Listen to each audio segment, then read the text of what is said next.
Well, it's 6 o'clock here at the Hotel Orloff here in sunny Rural Retreat, Virginia. Historic Rural Retreat, Virginia. Except this clock's a little bit slow. And let's see, what time is it actually? 6:07. Let's fix this. Yeah, tonight should be a special live stream. We're, let's see, 6:07. Okay, now it's accurate for the first time in probably 30 years.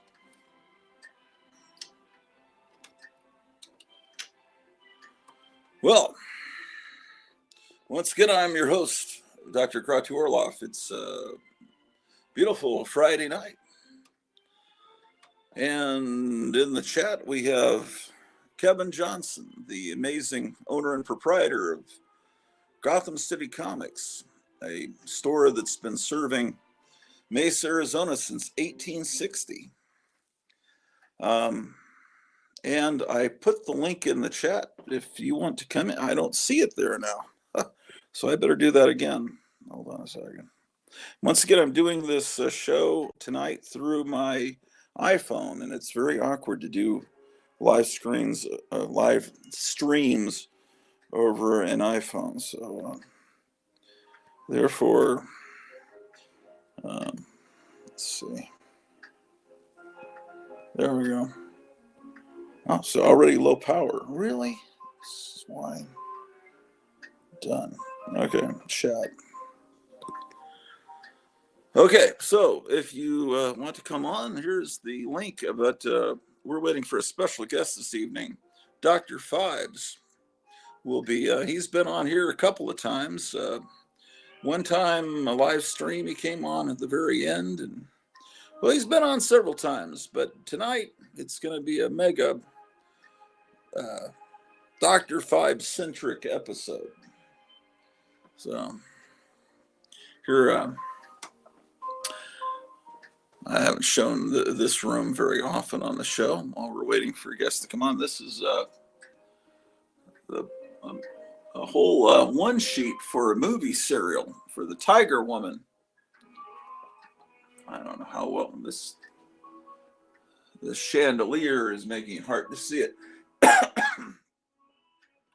This is a Spike Jonze movie, Fireman Save My Child.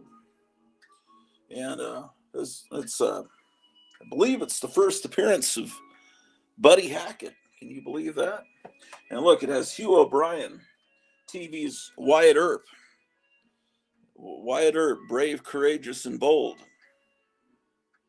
Long live his fame and long live his glory, and long may his story be told. Yes, indeed. So, and then over here is a portrait of the Tiger Woman. And here's an actual photograph of my mother when she was a young lady. It's not a moon behind her, that's a cowboy hat. Here's my wife when she was a young girl. Here's another picture of my mom. And yet another picture of my mom. How about that?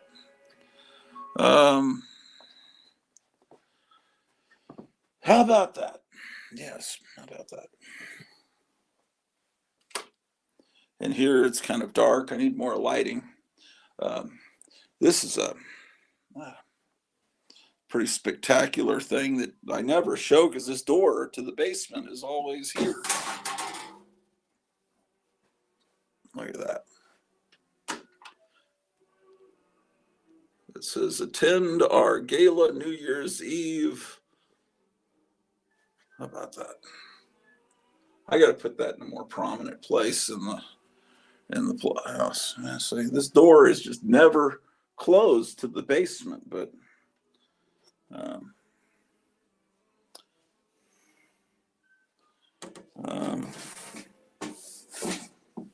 keep it propped open.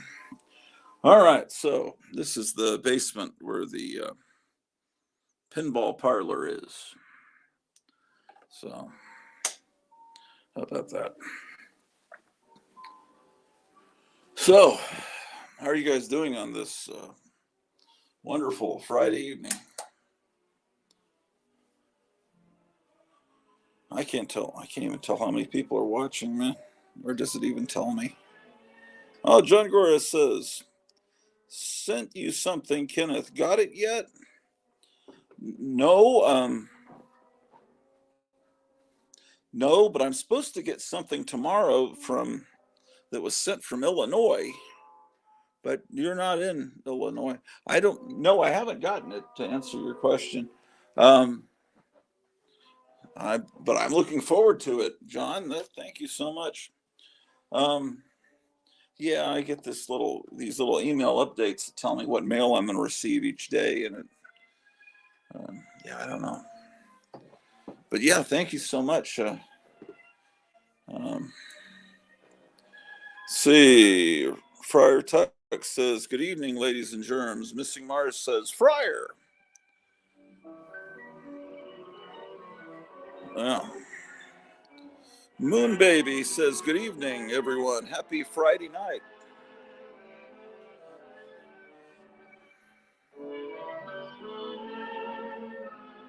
Let's turn this down a bit. All right. Well,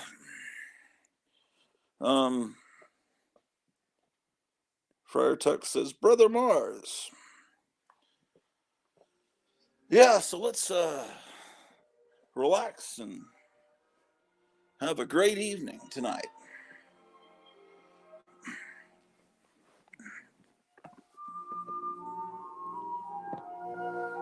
Let me plug you guys in before you run out of electricity. The StreamYard sucks the power out of the phone.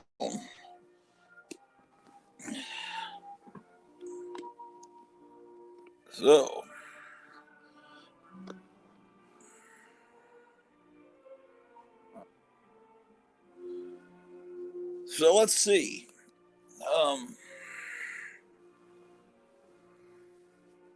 Moon Baby says, no, Mean Baby. I can't see this tiny print. I apologize. Mean Baby. It is mean. Yeah. I was thinking, is it Moon Baby? I wish I had a root beer Slurpee, he says. And here's Vam. I don't want to mispronounce. This looks like a great name. Vam Wolf Munstein. Van Wolf Munstein. Van Wolf Munstein. Okay, I'll learn to say that. I don't think I've seen you around these parts before, Van Wolf Munstein. He says, "Good evening, Dr. Gratu. Yes, welcome to my den of weirdness." I guess it's weird. I don't know. Oh, I see. There's 16 people watching. How about that? Oh, there's a red dot, which means someone is waiting in the chat room. Let's see who this could be. Oh, it's Dr. Fibes. Let's get him in here. Add to stage. Hey, Dr. Fibes. Hello. Can you hear me? I can hear you. I just can't see you yet. Okay, let's see. There we go. There we go. Yeah, let me turn the sound down on this music so it doesn't create feedback or something.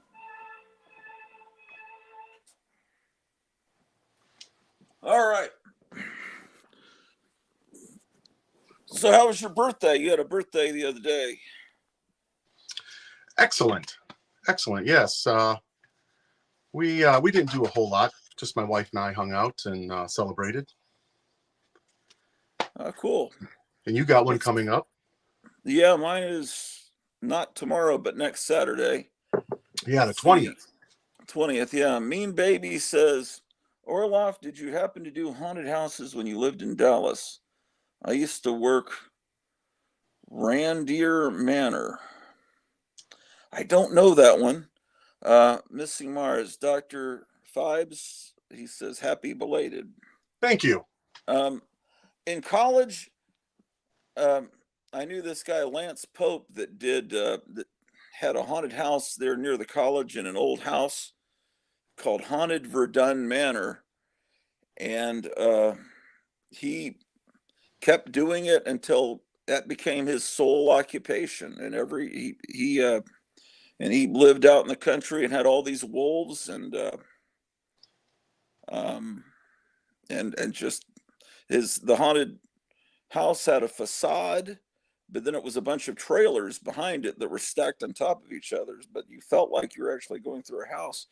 Um, I'm trying to remember what I think I lost touch with him, but you know, he had the Haunted Verdun, and the Haunted Verdun Manor may still be going on there outside the outskirts of Dallas. But I believe he started to get more exotic animals, and I think he had lions, and I think he got mauled really badly by a lion, and he lived for a while, like maybe a year, but the injuries were so bad. I think that's my memory, and I could be completely wrong. But his name was Lance Pope. He was a really nice guy.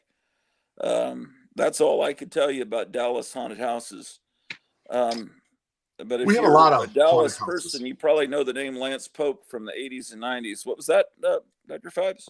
I was just saying that we have a lot of haunted houses in Michigan and in Ohio. In fact, I think Ohio has the most haunted houses than anywhere in the United States. I mean, Huh. there's tons of them. There's a lot of them here. There's probably just within my area, 30, 40. I mean, there's probably a lot of real ones. So many abandoned houses. Missing Mars says, Dr. Fibes, who dat standing behind you? He asks. Um, I can't, let me Oh, see here. it's a mannequin with my uniform on. It's my dress Oh, uniform, and I put it on a mannequin with a creepy mask on it. okay. So that's from when you were in the fire department. Yes, yeah, it's my dress uniform from the fire department. So, so what rank did you retire with? I retired out as a captain, Okay. and it's a long story, but it was we were all forced out. The city was run by incompetent, corrupt people for many years, and the mayor was eventually ousted, and the state stepped in, and anybody who had their time in to retire had to go, because if you didn't go, they were going to decimate all your contract is null and void, and the state comes in and they can just completely change everything. So 23 of us had our time in. I wasn't ready to go. I did not want to retire. I was number 3 in seniority in the whole city for the department. I Oh, had a great crew. I had a great station. And I wanted to stay longer, but I had to go. And so I retired with 23 other guys. And, I thought about sticking around because there were so many people that retired that a friend of mine who stuck around, he immediately went from lieutenant to battalion chief.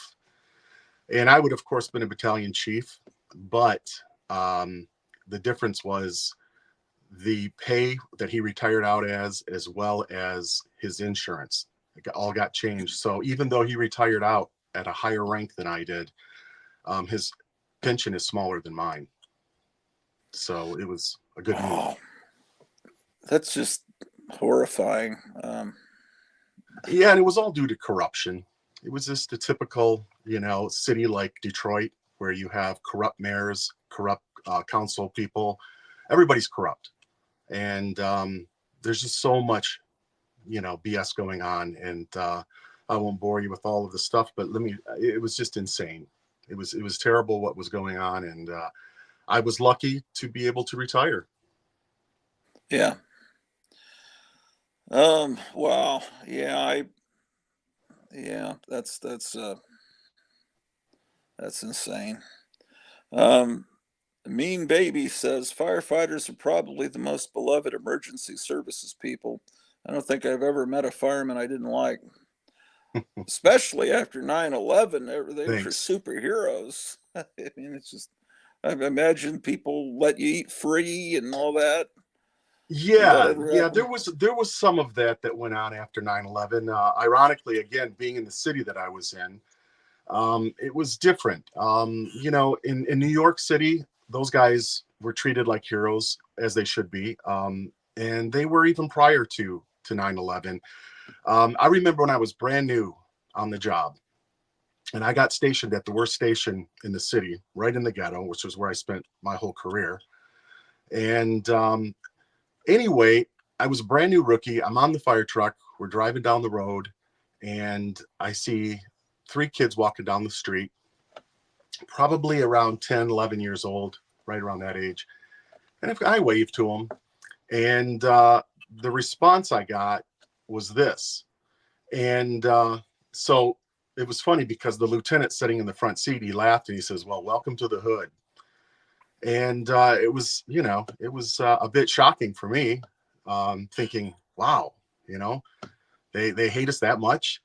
And there were a lot of people that did. And I will say that, working in the ghetto, it changed my attitude in one way where, yeah, I worked with some of the worst people on the planet. I mean, some of the stuff that these people do to each other is just unbelievable. I could tell you a million stories. And yet there's also people that live in that area that are some of the best people in the world. And, you meet both of them and you so appreciate the good people because you realize, wow, it's wrong to stereotype a whole group of anybody because, again, we all know there's good and there's bad. And there's a lot of bad in certain areas. And that's a whole nother discussion of why and this and that. But anyway, with that being said, there are people who also are really, really good people who, in a lot of ways are trapped. They have a house that they bought years ago. The neighborhood went downhill. They can't move. They can't afford to. They're not going to get anything for their home when they try to sell it. So they're stuck. Yeah, there's a guy on YouTube. Man, I wish I could. What is his name? He's a real estate guy in Detroit, and he fixes up houses, and he has a lot of investors that live all over the world, and they buy up houses for like $500. And he, using YouTube, he goes into the houses, shows them the houses. He shows the rehabilitation, has his contractors come in and fix the houses, and his contractors are usually pretty funny characters, and so it's just a really fun man. What is his name? I can't think of it now. It'll come to me. I'll tell it in the next show. But I used to watch him all the time, and sometimes he'll just drive around Detroit and talk about it. Man, you don't know what I'm talking about, do you? I'm not familiar with it. But I totally understand. I mean, you can buy houses. In fact, there was a time where people were buying houses for $1, and of course they had to pay some of the back taxes and fix it up. They had a commitment to that house, I think, for a year or two. They couldn't flip it for like 2 years. Anyway, it's crazy. Most of the area that I worked at, I mean, we would average. Now, it isn't that bad now because it's changed through the years because a lot of the people have left the city and a lot of the houses are gone.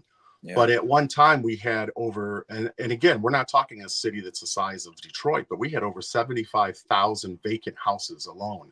And we would average 2 to 3 structures every day, every single day. And so, a department like New York and so forth, if they're having several calls, they've got such a huge department that if you're in a good area, you don't go on those calls. You're only going on the calls in your area. Flint being so small because they downsized us. In fact, when I hired on, we had over 300 firefighters. When I left, we had less than 100.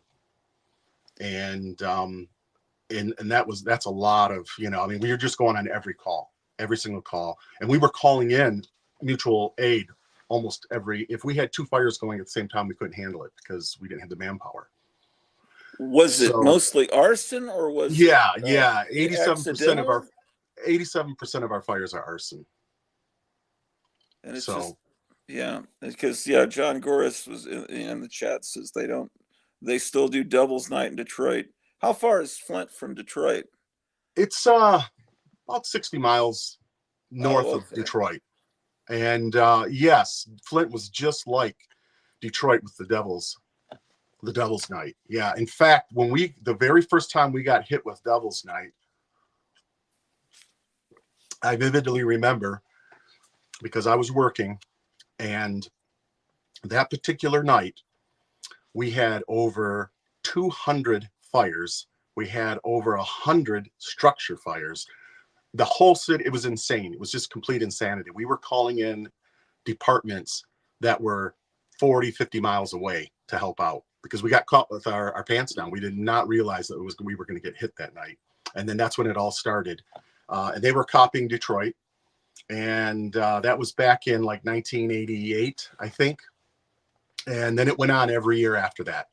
And it's slowed down. It's not as big as it used to be for a number of reasons. One is that there's less population, less houses, and it's a different generation. And and not only that, but a lot of the people are really, really vigilant when it comes to paying attention. I mean, they bring in task force now. They bring in police from everywhere.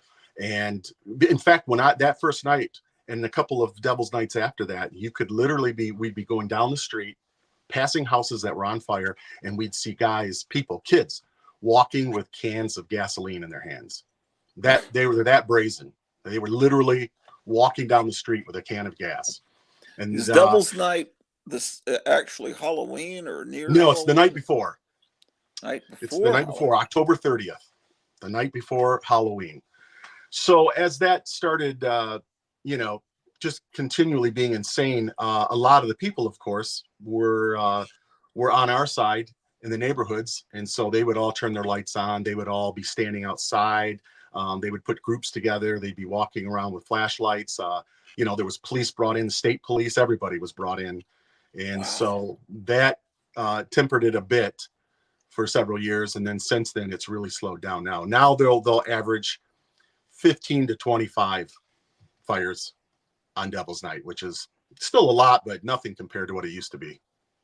Well, you always have like a big annual Halloween party. It seems like you'd be pretty tired to have that if you had to deal with that the night before. I never did have a Halloween party when I was doing that. You're right. It was after you retired. Yeah, it was after I retired. Yeah, and after I retired, we've had an annual Halloween party every year, and our largest, it kept growing. So by 2019, we had about 65 people that would come to our Halloween party, and then of course COVID hit, the Wuhan flu, and that number dropped down to about 35, and it's gradually been going up again. Yeah. But, the sad thing is that we lost some friends because we had a Halloween party during COVID, and I have some friends that are politically on the wrong side of me, and they can't deal with it, and so therefore they decided that I was an evil person for having a Halloween party. And oh wow. Yeah. Well, what year did you retire? I retired in 2012. Oh, okay. All right. So then after that, after I retired, I got hired by our Norfolk Southern Railroad, and I worked as a engineer conductor for almost 2 years. Hated it.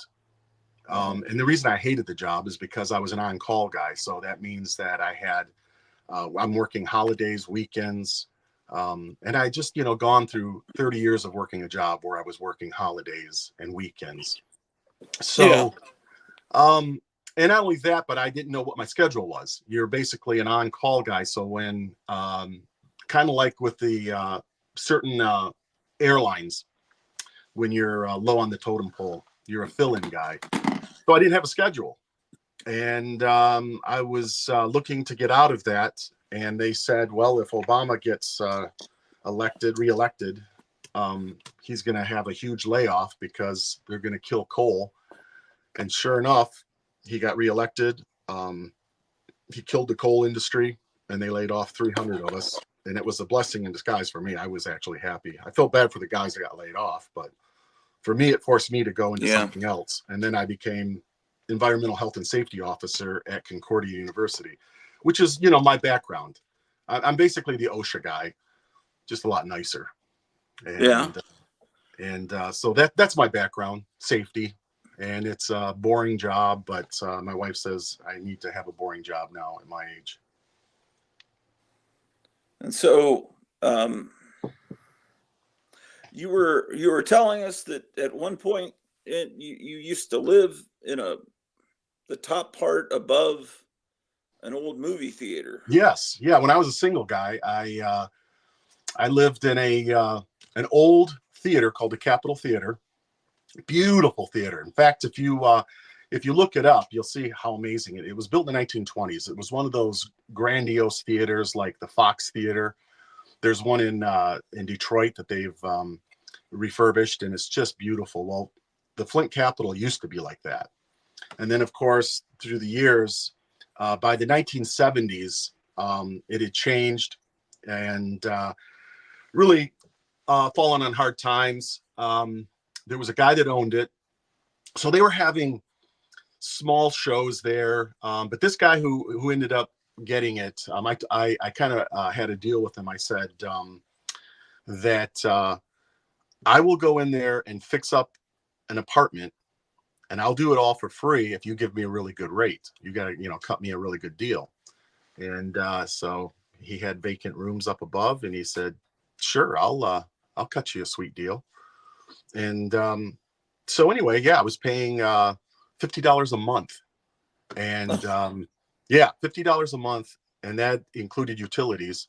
And I lived in this theater, this old theater, and it was incredible. I mean, you just wouldn't believe how I had it set up. I had it set up very similar to my house, and I had all these, a lot of my collection on display on the walls and everything.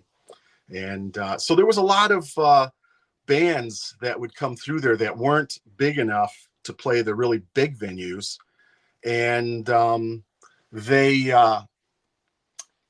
would. I think this theater was about a 2,800 person theater. So you're looking at bands that are either working their way up or they're on their way down, And but it would bring in some bands, the kind of stuff that I was into at the time. I mean, sure, I loved going to some of the big concerts of groups that I loved. I was, big into classic rock, so I was going and seeing Pink Floyd and Paul McCartney and Jethro Tull, and the list goes on.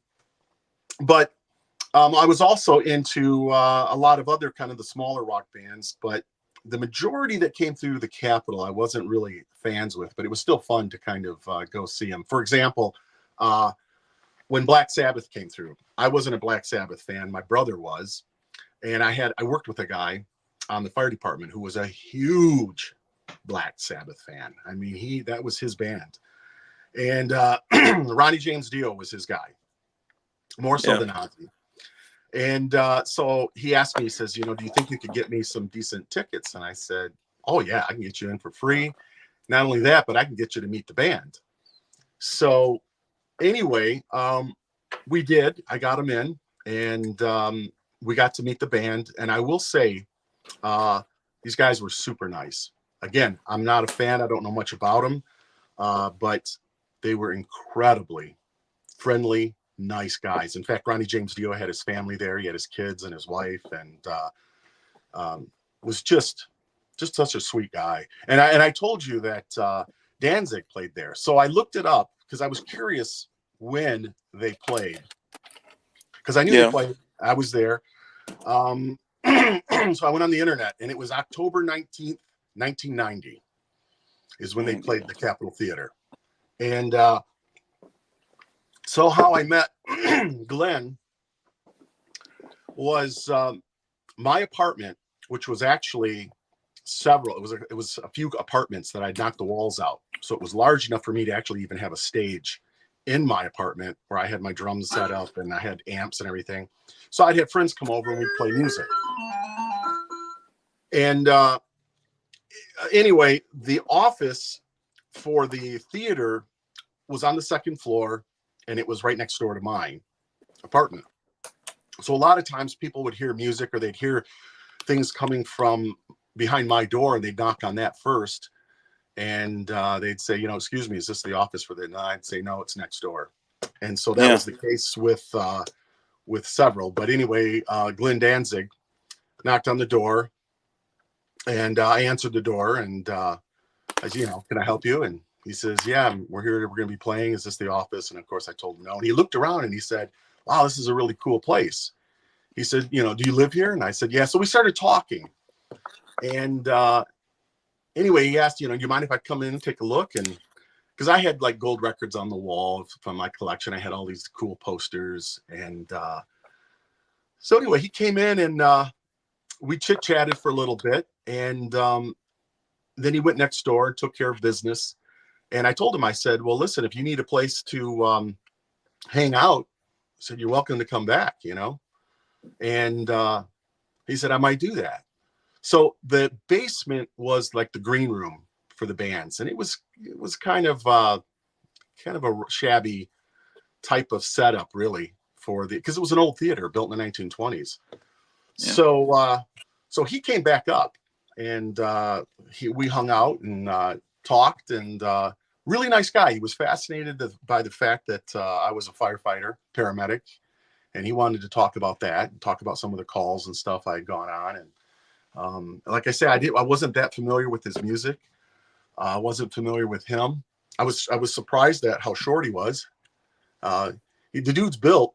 The guy works out, But I mean, I'm 6'2", so he seemed short to me. Yeah. So, but he's a nice guy. He was a nice guy. The experience I had, he was very friendly. Really a cool guy. Yeah. So, yeah, my wife's a big fan of him. So, do you remember the conversation you guys had? Well, we talked about music, and and I told him that I enjoyed seeing some of these crazy bands that were coming through, and in fact, some of them I wasn't even familiar with until they came through, like Alien Sex Fiend, and Guar also played there. That was a crazy show. There was several punk bands that came through, and I remember, here's another kind of, just to go off the subject for a second, but this was a kind of a funny story. So the Go-Go's were playing, and this is when they were doing kind of a comeback, because at one point, obviously during the 80s, they were huge, so they were playing big venues. And then the lead singer, she went off and did a solo career. And then they decided to regroup and kind of do another tour to make some money. And, it was the right time. So they were playing the smaller venues like the Capitol, and hoping to, make that grow and play bigger places. So from what I heard, she wasn't real happy with the size of the venue and kind of being on this tour, which was not, I'm sure, as nice as, what she was used to, playing some of the really big venues, and of course having the red carpet rolled out for. So the lead singer, she came, knocked on the door, and she had a real attitude, because when I answered the door and I said, can I help you? And she said, yeah, we're here for the show. And I went, well, you're at the wrong place. And then she went, oh, fuck. Well, where is it? With this attitude. And I said, well, hang on a second. I'll call and find out where Troy is, so you can get with him.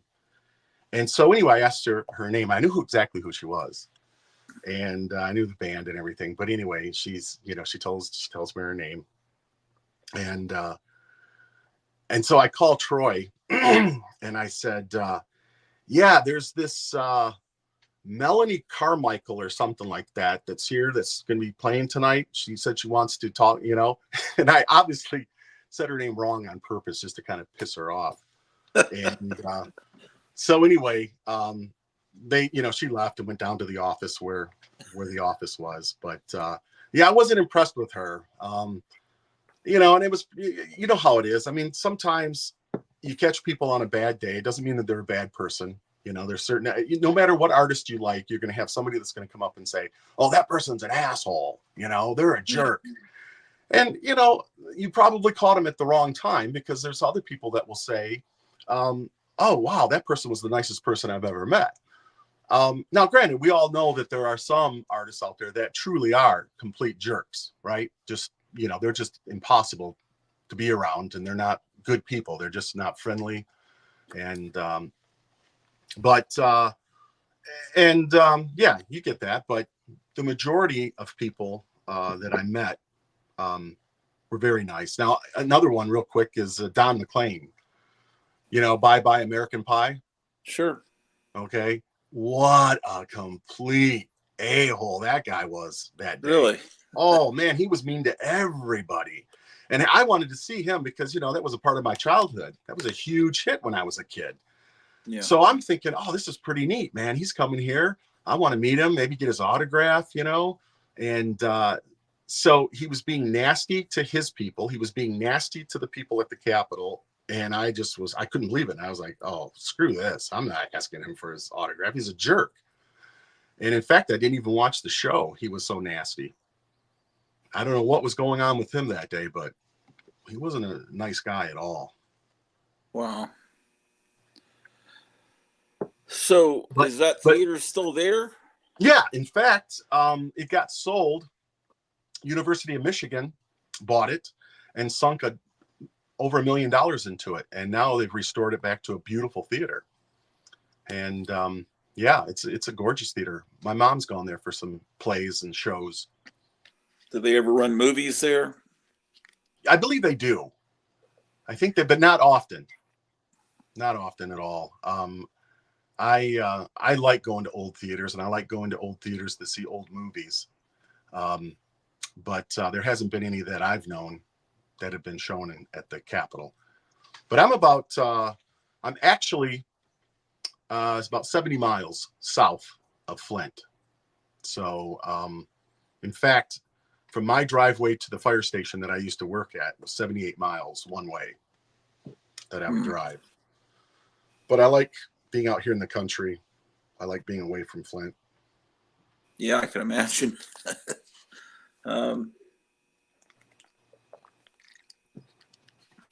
Well, so what that space above the theater, what was its original purpose? Originally, it was offices. There was all a bunch of offices up there, and they had businesses years ago. And in fact, there was an arcade that was inside the theater that also had record stores, retail offices, food, everything back in its day.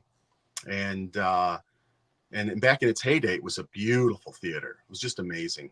And then, like I say, it fell into disrepair. And luckily, it didn't get destroyed or burned down, because a lot of our iconic buildings did. There was another theater very much like it called the Palace. Mm-hmm. And University of Michigan bought that and turned it into a parking lot. Completely leveled it. Yeah, it was sad. It was a beautiful theater also. But yeah, they've restored it. It's gorgeous. It's a gorgeous theater. And I've also compiled a few things for tonight, figuring that, I know that we were going to kind of discuss whatever as you said. And so I piled up a few things that we can. Oh, sure. Yeah, just you've recently started to expand your YouTube channel and your Instagram page. You've been adding, because another thing you haven't mentioned is you're a professional photographer and you've traveled around the world. I look at your Instagram. I try to piece together this life. It's like, wow, you've been everywhere. And yeah, I've traveled a lot. That was a passion of mine when I was young, and carried on.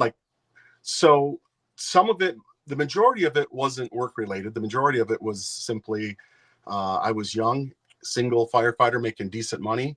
And hey, I want to go to, London. I want to go wherever. And so also it all started back in 1983, because I used to work as a commercial artist before I became a firefighter. And Okay. back in 1983, I had sent some of my work to a band that I liked a lot called the Moody Blues. And they had a fan club, and they were doing a deal where they were going to, whoever had won this contest of designing a Christmas card, your Christmas card would be printed and sent to all the fans all over the world. And I thought, wow, that would be really cool. Have my artwork sent to all these different fans. So I sat down and did about 3 or 4 different ideas and sent them to them. And next thing I know, I ended up getting an invitation to come to their Christmas party. And, I was 18 years old and never been anywhere out of the country other than just outside of Southern California and Tijuana, Mexico. And then, of course, Canada, because we're right up near Canada. Other than that, I hadn't really been anywhere like that. So that's when it started. I went to England and met them. And I thought it was going to be this great, big, grandiose kind of thing where I might get to see them for maybe 30 seconds. And, no, it was very personal, very small. It was on this boat that went down the Thames River. There was a lot of their people, a lot of the industry people that were there. And I had a lot of photographs that I had taken of them in concert. They loved that. So then I started actually getting the right to photograph them whenever they came to Michigan in concert. And several of my photographs have been used in their tour programs, as well as there was a box set that they came out with several years ago, back in the 90s, that kind of was a retrospective of their career through the 60s, 70s, 80s. And it had a bunch of my photographs in it. They did a calendar with some of my photographs. So that I started going to England every year. I did that. I've been to England 9 times. And of course, I started traveling more also than that. I mean, I've been all over the place, Morocco and Spain and Argentina. Argentina was work related. I actually got a chance to go down there and train firefighters and spent over a month in Argentina, Buenos Aires and different cities. And been to, Germany. My wife and I, we got married in Scotland in this 14th century old castle. In fact, the name of our house is Comlogan House. And I got a sign out front on the gate. And the reason it's that, because that's the castle we got married in Scotland, is Comlogan. How long have you guys been married? We got married. It's a crazy story. We met in 1986, and I had been to England, obviously 3 times, because 86. And she lived in France for a while, went to school in France, and she could speak French. So when I met her here in Michigan, I was going to see the Moody Blues and asked her if she wanted to go. And so she did. And I showed her England, and she showed her around London, and she showed me around Paris. And of course, she could speak the language. So we started dating then. And then she ended up leaving, going away to school, finishing to grad school, and moved away to California. And so that was the end of that, I thought. And so we reconnected again in 1993. And but she was living in California. I was living here. And she ended up meeting somebody else after we reconnected in 93. And that was the end of that, I thought. And she ended up getting married, and I was still single. So now we jump to 2001. And I was still a single guy and living a bachelor life. And she was going through a divorce and contacted me, and we reconnected again. And as they say, 3 times is a charm. And so we ended up getting together then for until now. And so I was a little bit leery, of course, kind of thinking, I don't know if this will work out. I mean, we've had our past, but I don't want to be in a situation where, she decides this isn't the guy for me. So we dated for a few years, and then we ended up getting engaged in 2005 in Paris. And, Wow. and in 2006, we got married in Scotland. Wow. So this is kind of funny. And when we were in Paris, my plan was to propose to her on the Eiffel Tower. Because back in 1986, we had gone and had dinner on the Eiffel Tower, and it was just a really cool experience. So she has no idea that I'm going to propose to her. And so we're in Paris, and Tom Cruise is in Paris as well, which I did not know. And Katie Holmes, he was there with her. The day before I was going to propose to her, it's all over the newspapers in Paris, everywhere. Tom Cruise just proposed to Katie Holmes on the Eiffel Tower. And I was like, you got to be kidding me. Now it looks like I'm totally copying this guy. I mean, he just completely shattered my whole, plan. And I thought I can't stand Tom Cruise. That even made it worse. So I'm like, son of a bitch. All right, well, I got to go to plan B. I got to figure out plan B. Well, when we were in Paris back in 1986, we stayed at this amazing hotel called the Queen Elizabeth. And I thought, we'll go there and have dinner, and I'll propose to her there because we had great memories and so forth. So try to find it. It's gone. The family literally had just a couple of years prior sold it.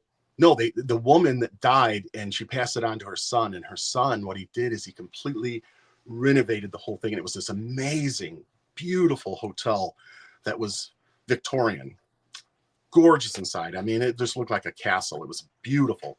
And he had gutted everything and turned it into a modern piece of garbage that was just white walls and, very, very mod. Yeah. Ugly.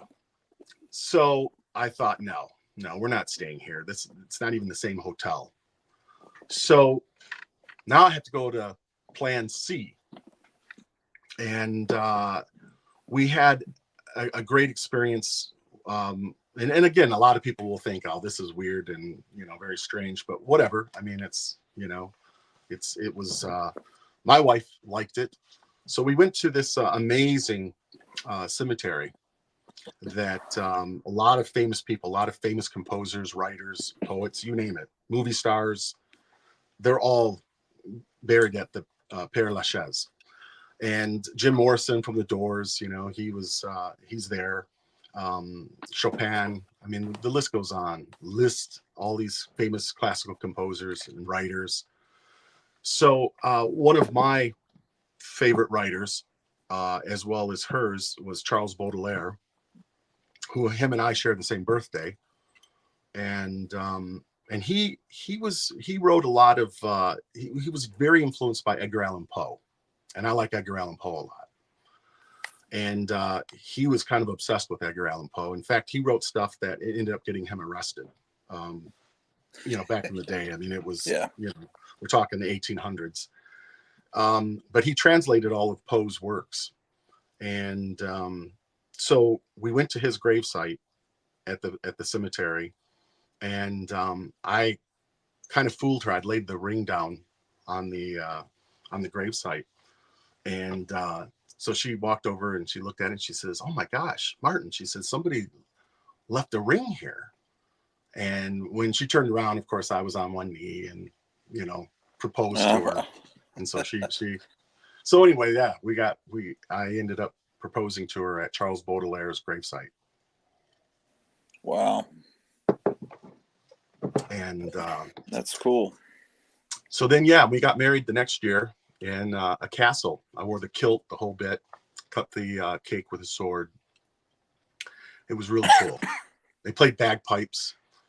You could choose either bagpipes or a harp as she was coming into the castle. And of course, I mean, Scotland, I love bagpipes. I know some people hate them.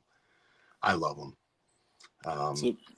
So they have a lot of weddings there. They offer. Yeah. In fact, they call Scotland the Vegas of Europe.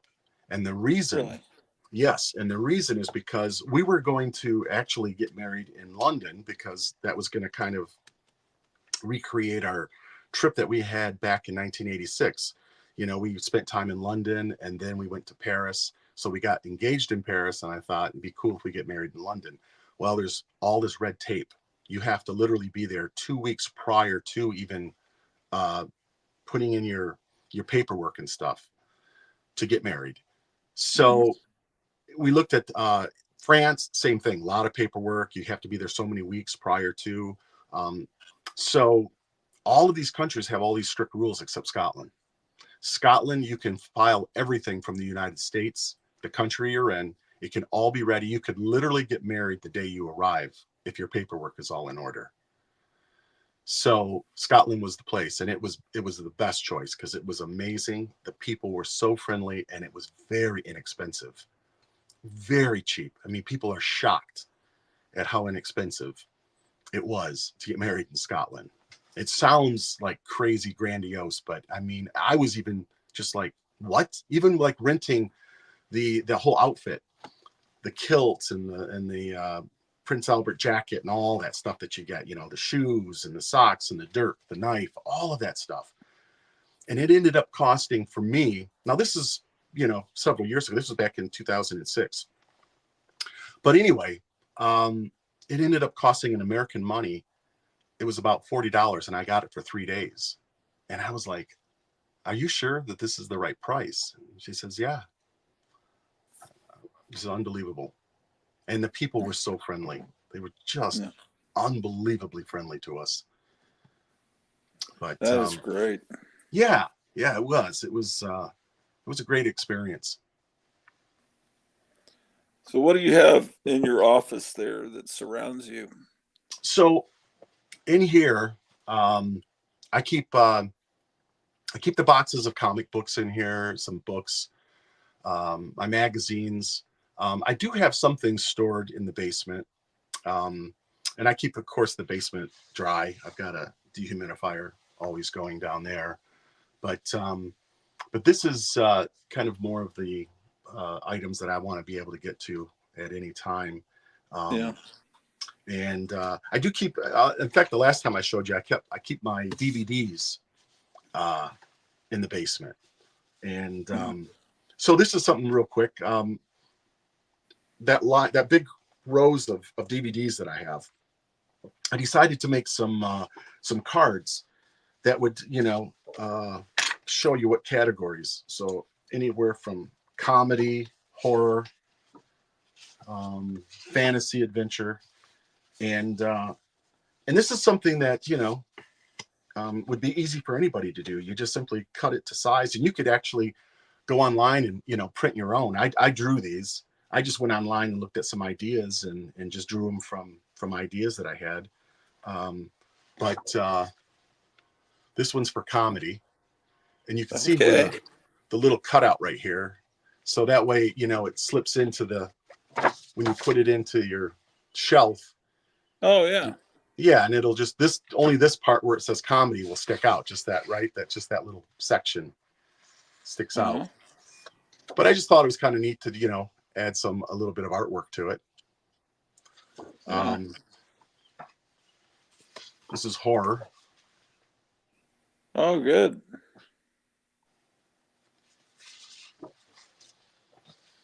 Fantasy and adventure. I've got Christopher Lee from The Lord of the Rings. Yeah. For animation,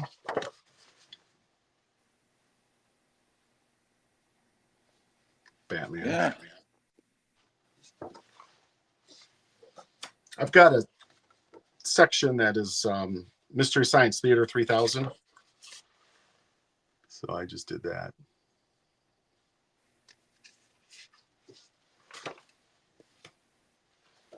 This one's for drama.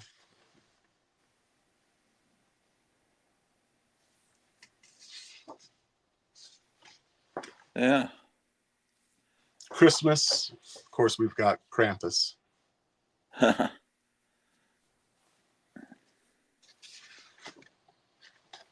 And film noir, mystery.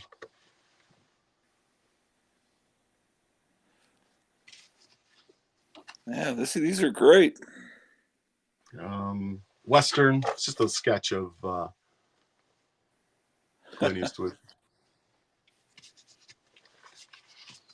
And let's see, what else do I have here? Well, the last one is science fiction. And there's so many things that would have been cool to do with science fiction, but for whatever reason, I just happened to see something that I loved Major Matt Mason when I was a kid, that toy. Yeah. And so that's what I did. Oh, that's great. I wish I still had my Major Matt Mason figures. I don't. Yeah, I never had Major Matt Mason, but I did have some Zeroids. Okay. They're so freaking expensive. To them. They're too expensive to buy. They're crazy money. You mean now? Yeah. Oh, yeah, I know. Yeah, I mean, it's just insane. Some of the old toys that, that we had. It's just what they're going for now. So, another thing is, I just got a box from Kevin, and I bought. Did you? Yeah, I bought a few things for my birthday. My wife said, "Hey, pick out some stuff that you want." So I called that's Kevin what happened. My wife got me some stuff from Kevin at for Valentine's Day, and yeah, I remember. Oh, I forget that I put my life out on the internet. It's like people know. Yeah, Kevin runs Gotham City Comics. For those of you out there in Mesa, Arizona, you guys got to call his store because it's like not just a comic store, it's a monster store, a magic store. It's not Magic the Gathering. No. Magic like tradition, It's a great store. It really is. Amazing. It is. And Kevin's a great guy, super nice guy, very knowledgeable. He's got some great stuff, and I would highly recommend. And I don't know if Kevin is watching, but I think he is. But here's something, just some information for Kevin. So get this. This is what the post office did. So he sent the stuff to me, and it's what's the term when it's media, where you pay less for like sending books for postage and handling. Media mail? I don't know. Yeah, something like that, where you don't pay as much. And so anyway, I got a notice saying that I owed some money for postage and handling for the package. And I thought, okay, well, I'll go and see what the deal is. So it was my wife. I was at work, and she went to the post office, and they said, well, they sent it this route, but because there was stickers in it, free stickers, we can't let that be considered media. And I'm free stickers? Yeah, honest to God. How did they know what was in it? Well, they opened it. Oh, yeah, they opened it. They are able to open it and check it. So my advice to Kevin is, if you send this to anybody in the future, hide the stickers. Put them inside a book. So that way they just simply look and go, oh, okay, it's just books. What kind of stickers? So just look at this right here is what was in there. They're awesome. But just because of these stickers. Oh, yeah. He sent me some of those. Yep. Oh, yeah. Those, what?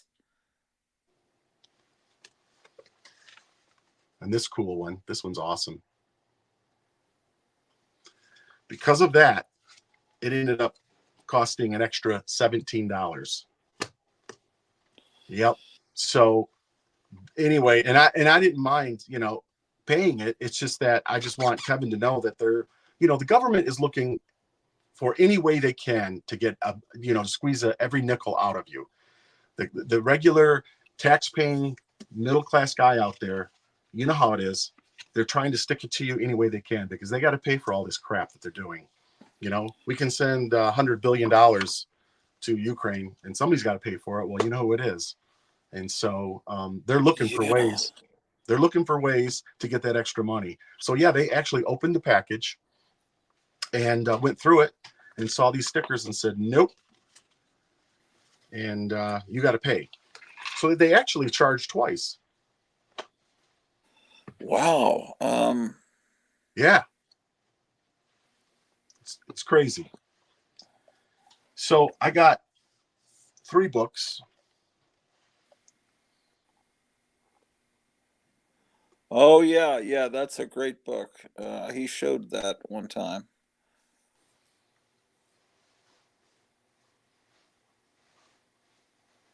Okay, so yeah, it says stickers are fine.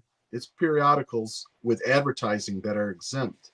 So that was something that they brought up, was the advertising. But my wife said, yeah, but this stuff isn't, these are old reprints. These companies aren't existing anymore. These advertising ads inside these books are long gone. And then that's when they threw out the whole sticker thing. They said, well, there's these stickers. So I don't know. But all I know is that they wouldn't let it fly, and ended up charging Yeah, they $17. may have been upset that John Goris uses the postal stickers to draw his skeleton drawings. I don't know. Yeah. It's ridiculous. I've never heard of anything like that. I know that. Um, I remember a guy that ran a comic book store was trying to send free comic book day books through the mail using media, and he was arguing with the postal people that there is no advertising in those books. I guess the books themselves are advertising that you come in and buy the regular titles, but anyway, I don't know. I can't believe, why would they open a package? How often do they do that, I wonder? Yeah, I don't know. And Kevin packages everything. He tape. They would have to really cut into things and to Yeah. open it to see what things are inside there. Yeah, they did. They opened it up. My wife said it was opened and they went through it. So yeah, depends on the post office, I'm sure. But they're probably Maybe, told by the yeah, postmaster, hey, people, we need to start sucking every penny we can out of these people. So, yeah, and they did. This is a sweet book. yeah. I don't have that one. I don't have either of those. That's great. Yeah, it's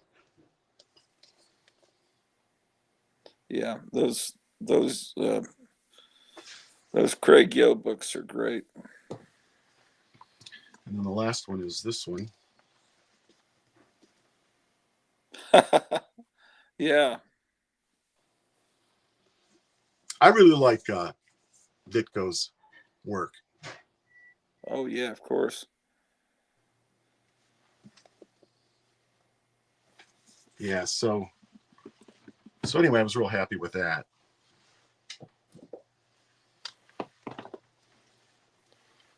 Well, none of that would have advertising. Those are unless they reprint ads of the old comics in there. That's weird. Yeah. So, is there anything that you wanna show? I got a few other things that I can. Well, I guess I could. Let's see. Let me think here.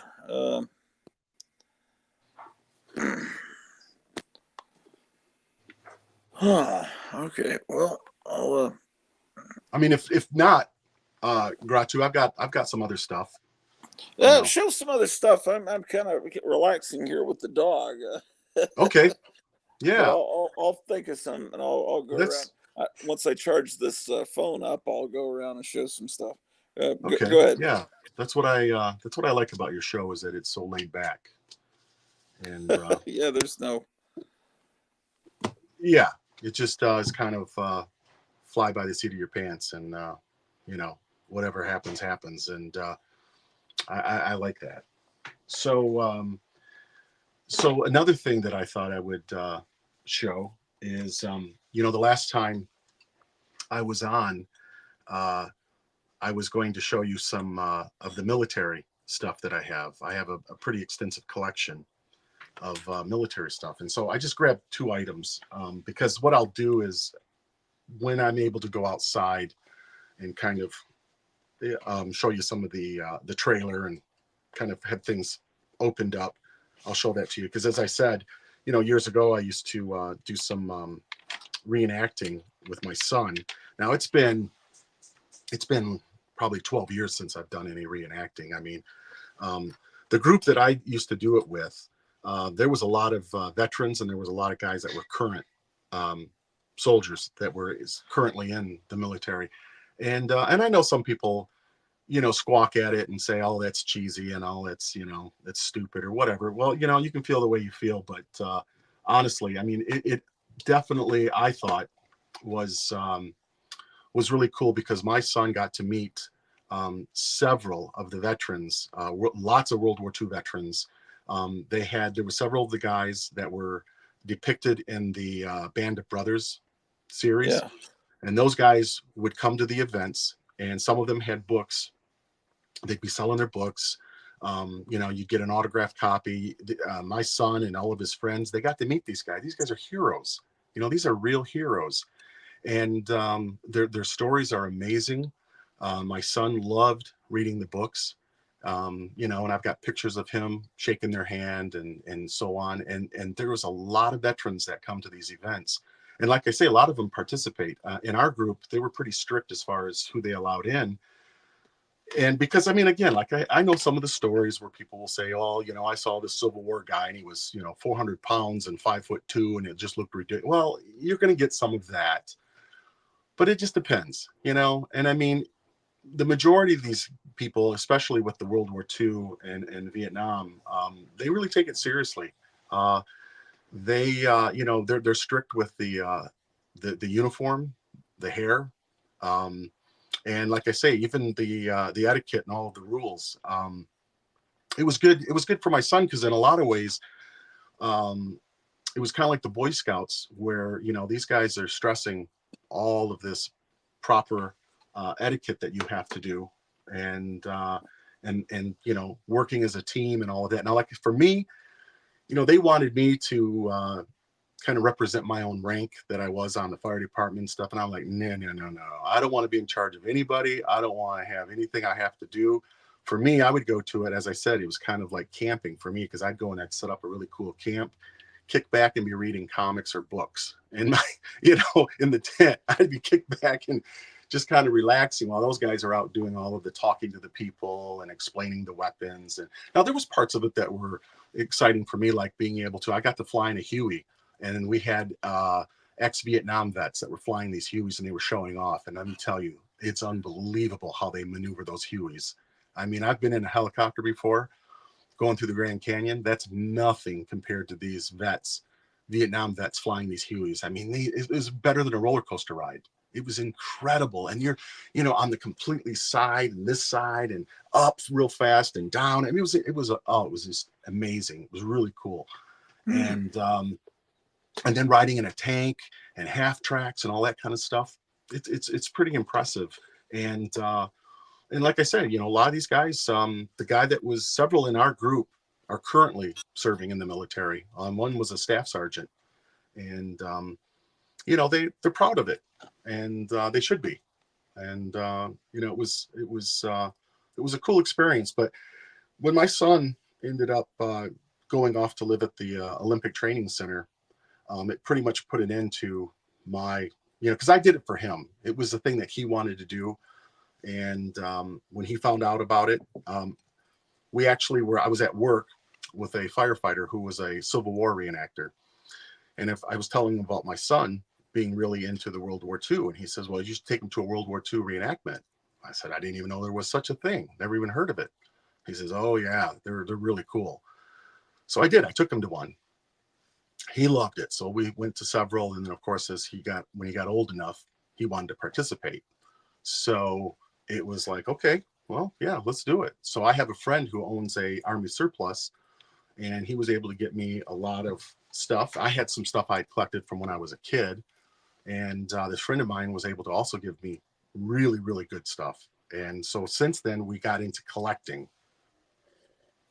Mhm. And so I started collecting some of the weapons as well as all the web gear and equipment, just lots of different things. And it's a collection I'll pass down to my son that will obviously, you know, do whatever he wants with it. I don't know, but right now, you know, he's still busy out in Utah. He went from to the Olympic Training Center in Lake Placid, New York, is where he lived for several years, and then as he moved up, he moved to Park City, Utah, which is where he's at now.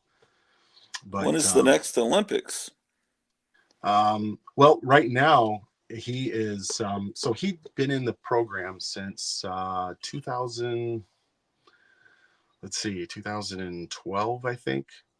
And right now, he's injured. He had a torn ACL. So, um, so you know, he's looking at doing something else. He's looking at the kind of doing the next uh, phase of his life. And but he likes it Oh, out there in Park City, Utah, in that area. So we don't know if he's gonna eventually move back here or if he's gonna stay there. Um, but but yeah, I did a couple of events while he was in, because you know you make good friends. There's some really good people with this with these guys with the reenacting. But of course, at this stage in my life, I'm too old, and you know I'm not. I mean, you can't. I again, you know, when I was younger, um, it was more, you know, like I say, for him. Now that I'm a old man, in fact, you saw some of those pictures of me right after COVID hit. I grew my hair and my beard and mustache. I've never had a beard or a mustache in my entire life because I couldn't, because of the fire department. right. And you're not allowed to have a beard. You won't get a seal. So when COVID hit, they closed my barber, and I said to my wife, I said, "Well, you know what? I'm not cutting my hair and I'm not shaving." And she said, "I want to see that," because she had never seen me other than clean cut. So I did. I literally let my hair grow and my beard and mustache. I mean, I looked like a freaking Viking. I mean, my beard was down halfway down my chest, and it was crazy. But just this last February is when I trimmed this and I got my hair cut. And Oh, so, and eventually I probably will shave this off. I don't know. But just to show you a couple of items. So my mother was at a garage sale. Now we're in Michigan, so obviously we're real close to the Canadian border. You know, you go to Detroit, you can cross right into Canada. And she was at a rummage sale, and she found this helmet. She doesn't know much about the military stuff, and she looks at this helmet. Oh, that's a looks like an old military helmet. I wonder if my son's interested. So she asked the guy, and the guy said that um, it was a British helmet. It wasn't American. And so she called me and she says, you know, are you interested in it? And I said, well, how much does he want for it? She said $30. And I said, yeah, it's worth $30, British helmet. So I buy it. She bought it, and of course I give her the money, and we get it home, and I take it to my friend because it's got some markings on it. So here's the helmet right here. oh, Okay. And I so I take it to my buddy. He's looking it up. He's just like, man, I don't know what that is. Turns out this is a Canadian paratrooper helmet. Um, oh. so British paratrooper helmets they're worth more than a regular British helmet, but they're still fairly common. Canadian paratrooper helmets are not common at all. Very rare. Um, my friend who owns the Army surplus, he's got several people that are collectors also, and they buy from him. And they ask, he says, Martin, I got an offer for $1,200 for that helmet. Are you interested in selling it? My mom paid $30 for it. Crazy, isn't it? Wow. So I'm not, obviously I didn't sell it. It's my son's, but so another story that's very, very similar to that, except goes back much further. So when I was a kid, I was into collecting World War II items. And of course you remember, Ratu, when we were kids, Army surpluses were everywhere. And you could Yeah. buy Army surplus for pennies. I mean, helmets were $2, $1.50, you know, all day long. They were everywhere. And of course, you having a father in the military, you know, I'm sure you got a lot of stuff to play with when that was your dad, so you didn't even need to. I had several members too. I had uncles that went to Vietnam, and I had several relatives that were in World War II. But and I did get some of that stuff, and I still have it. But I would also go to Army surpluses and buy items. So when I was probably about I don't know, maybe 11 or 12, my mom had got me this German dagger. And I didn't play with it because I knew it was, you know, rare and collectible. And as the years went on, so let me show you the dagger. So this is the dagger right here. Mm. Okay. And as the years went on, I just pretty much kind of tucked it away.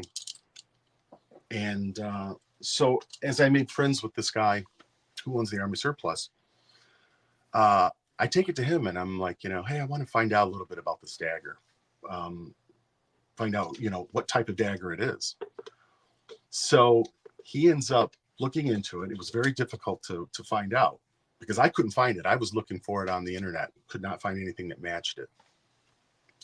Turns out it's a postal carrier dress dagger. And I was like, what? That's kind of disappointing. You know, I was hoping it was going to be something, you know, like, I don't know, some particular officers, you know, high up type of officer, you know, Luftwaffe or something. And he says, no, there's very few postal carrier daggers that are available. He says, trust me. He says, dude, that dagger is much better than having an SS officers or, you know, Air Force or any of that other. Because he says, I mean, who has a postal carrier dagger? And of course, the Germans during World War II, they put dress uniforms on everybody. You know, I mean, they had some amazing uniforms, and they pretty much dressed everybody up. So this was obviously some type of high up postal carrier, but this is what that dagger is. And again, it's worth quite a bit, a lot more than an SS officer's. Huh. Yeah, crazy.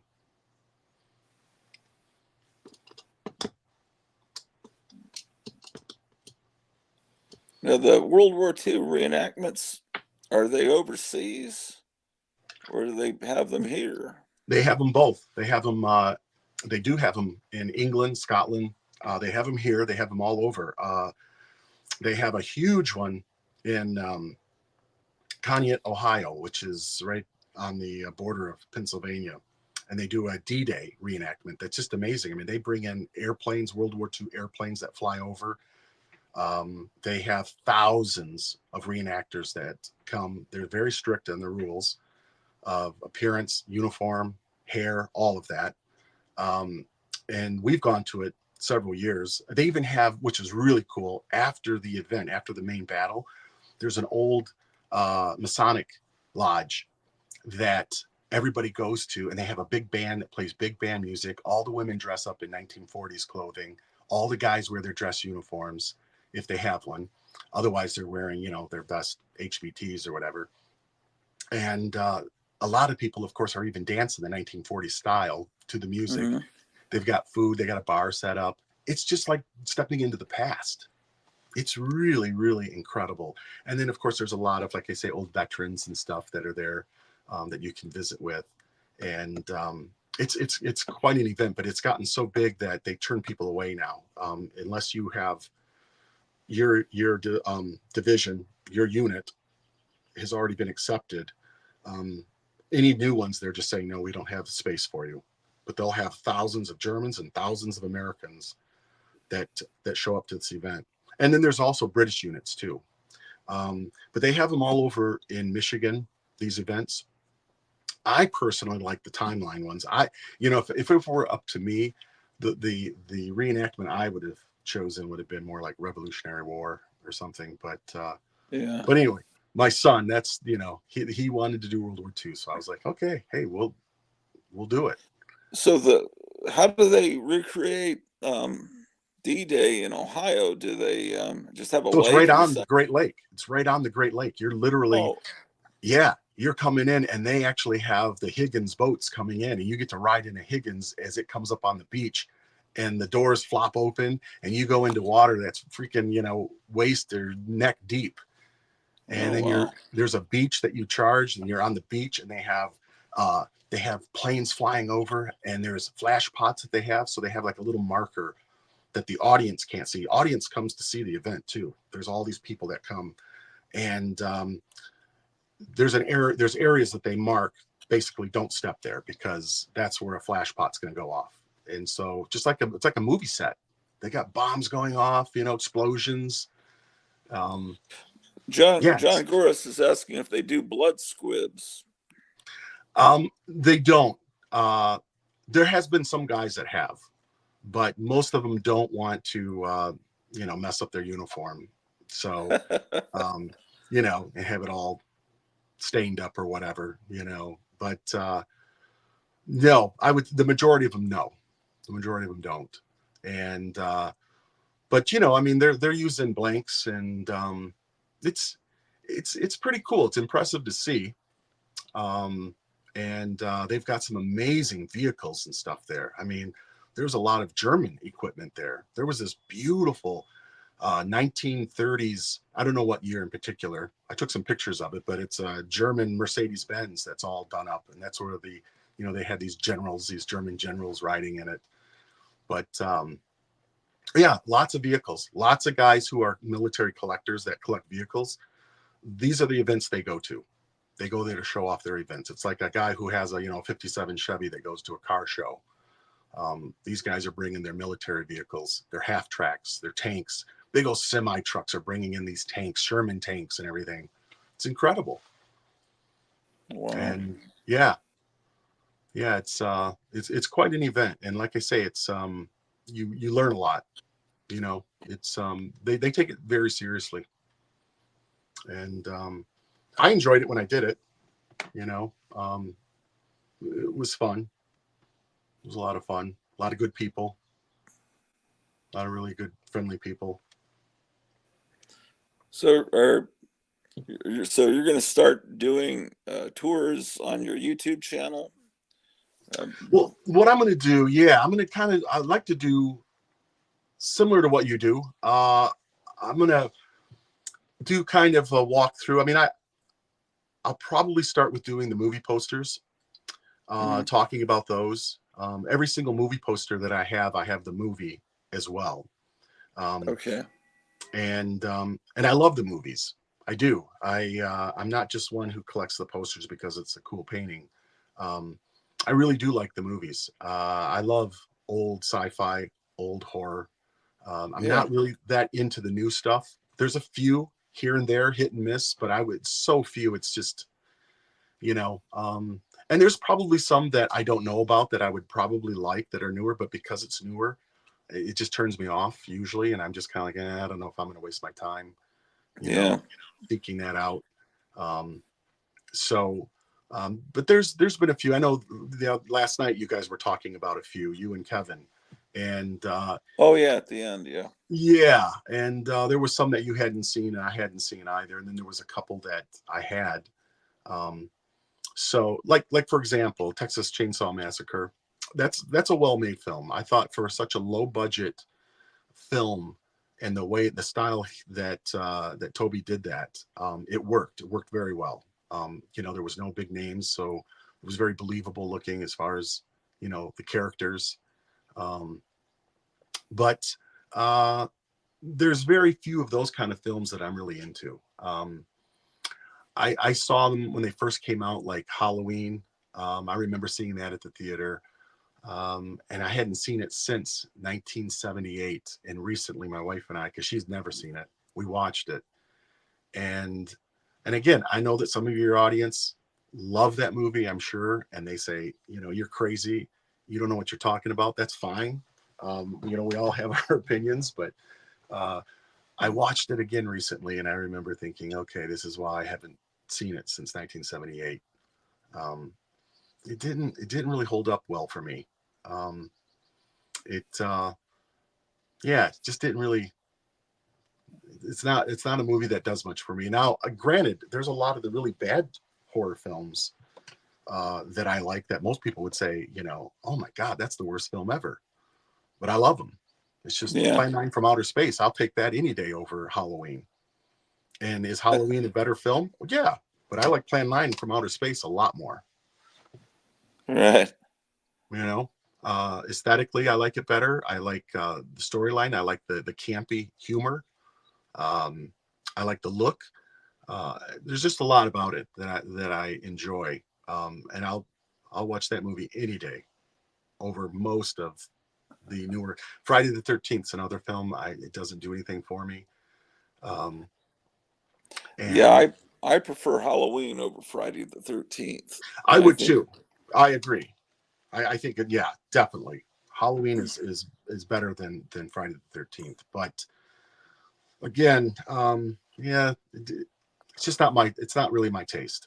I like a lot of the Gothic horror. I like the old Gothic horror. I love a lot of the old 1920s, the 1920s, 30s, 40s, 50s, and 60s, the Hammer films. I love those. I love the sets. I love the everything about it. The lighting is incredible. The acting, the stories. Again, I'd much rather sit through one of those films than one of the slasher films. And a lot of the newer ones too, it's not that the gore turns me off. I just find it boring. I want more storyline than gore. The gore doesn't do anything for me, and a lot of times they get it wrong anyway. I mean, trust me, I've seen more gore than you could ever imagine. I mean, I've seen everything you could possibly do to the human body. You name anything, and I guarantee you I've seen it.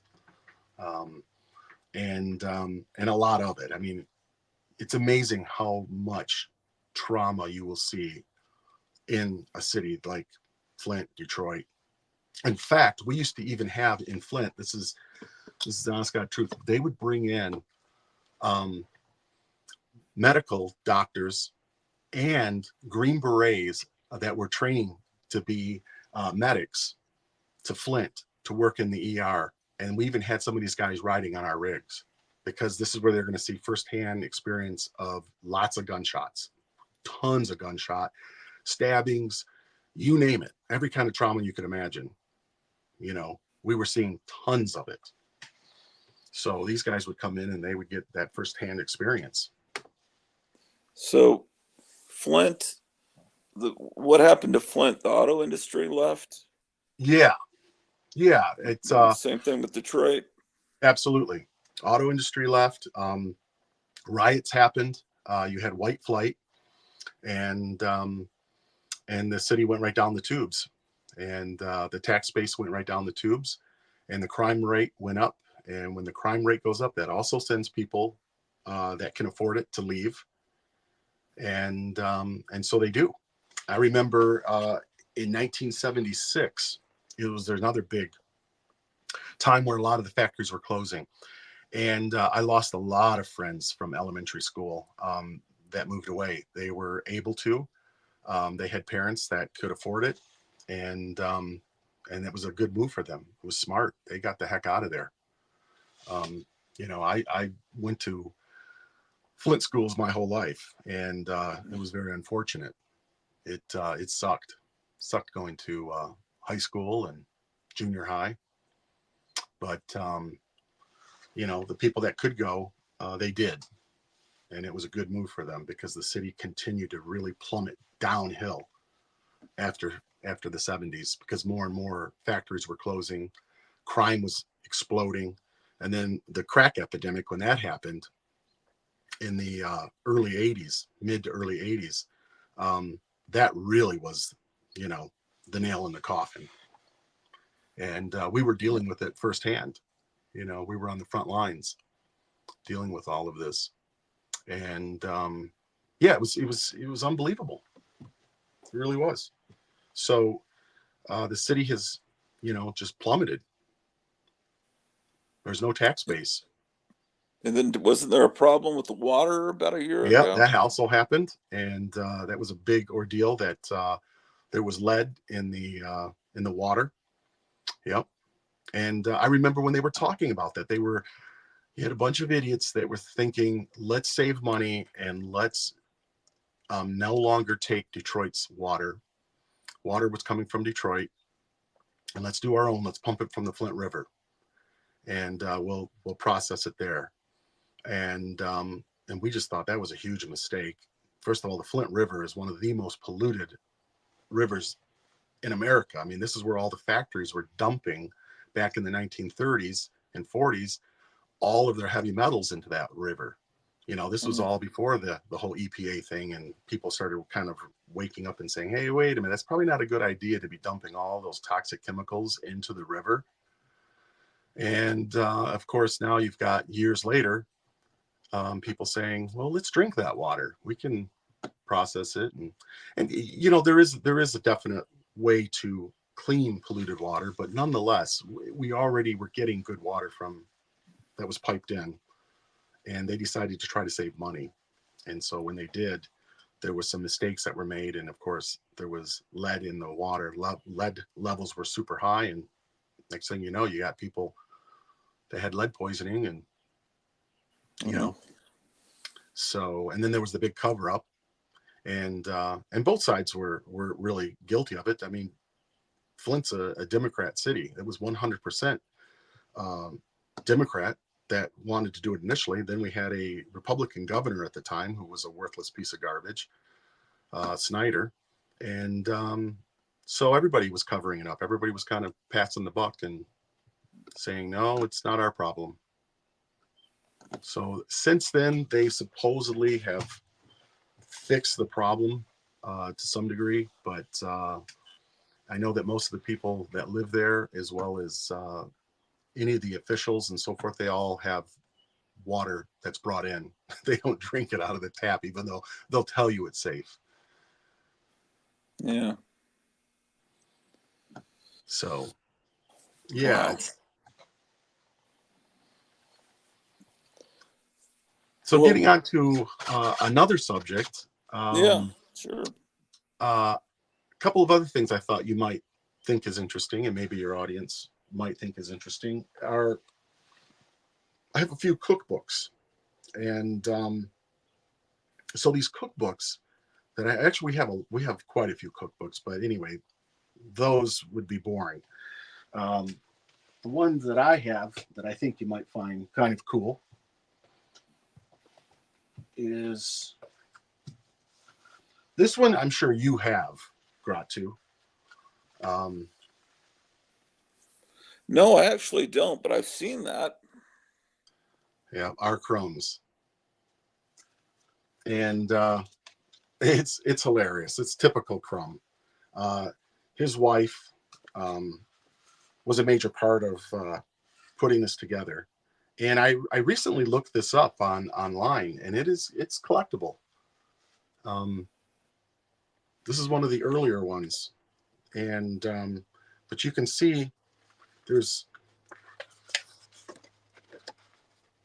a lot of the artwork that's throughout, and it's ridiculous. I mean, some of this will literally say first, before you start cooking, you know, smoke a joint before you actually prepare this. And I mean, it's just ridiculous. It's typical Crumb.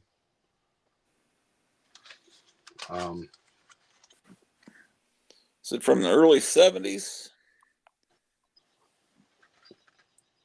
Yeah, it's let's see.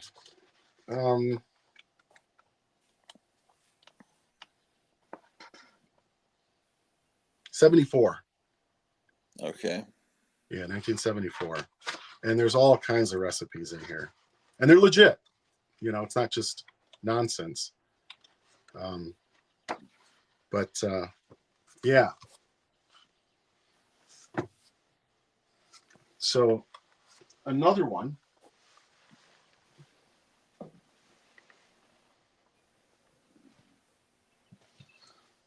You guys, I'm sure, are familiar with the artists Greg and Tim Hildebrandt. Yeah. Yeah, they did the Star Wars poster. They did a lot of fantasy artwork. And I know you're not a fan of Dungeons and Dragons and that whole kind of early fantasy thing. But Well, yeah.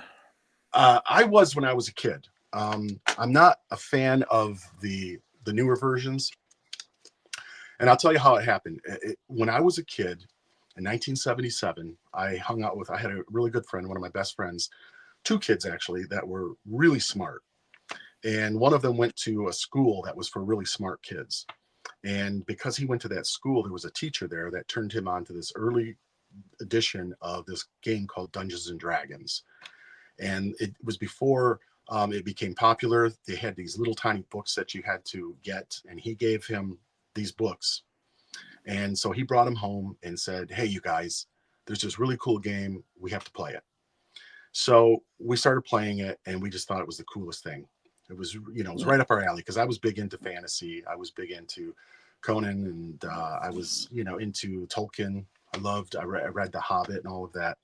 So anyway, we started playing that, and then of course it started catching on, and then the game came out and the books came out, and we were excited about that. And then there was that whole ridiculous story that came out about, oh, well, this will warp your mind, you'll become, you know, it's like a devil worshiping thing. And you remember there was that story, they even made a movie about it where the kid goes crazy. It was based on this kid at Michigan State who was lost in the tunnels. He went down into the tunnels. They were basically doing this live action role playing. Yeah, and his name was something weird like Egbert or something. Yeah. And then as the story unraveled, and they were doing decent reporting because there was a book written about it, everything. It turns out that the police, when they went to investigate this kid who had issues, who had been suicidal, they saw this game.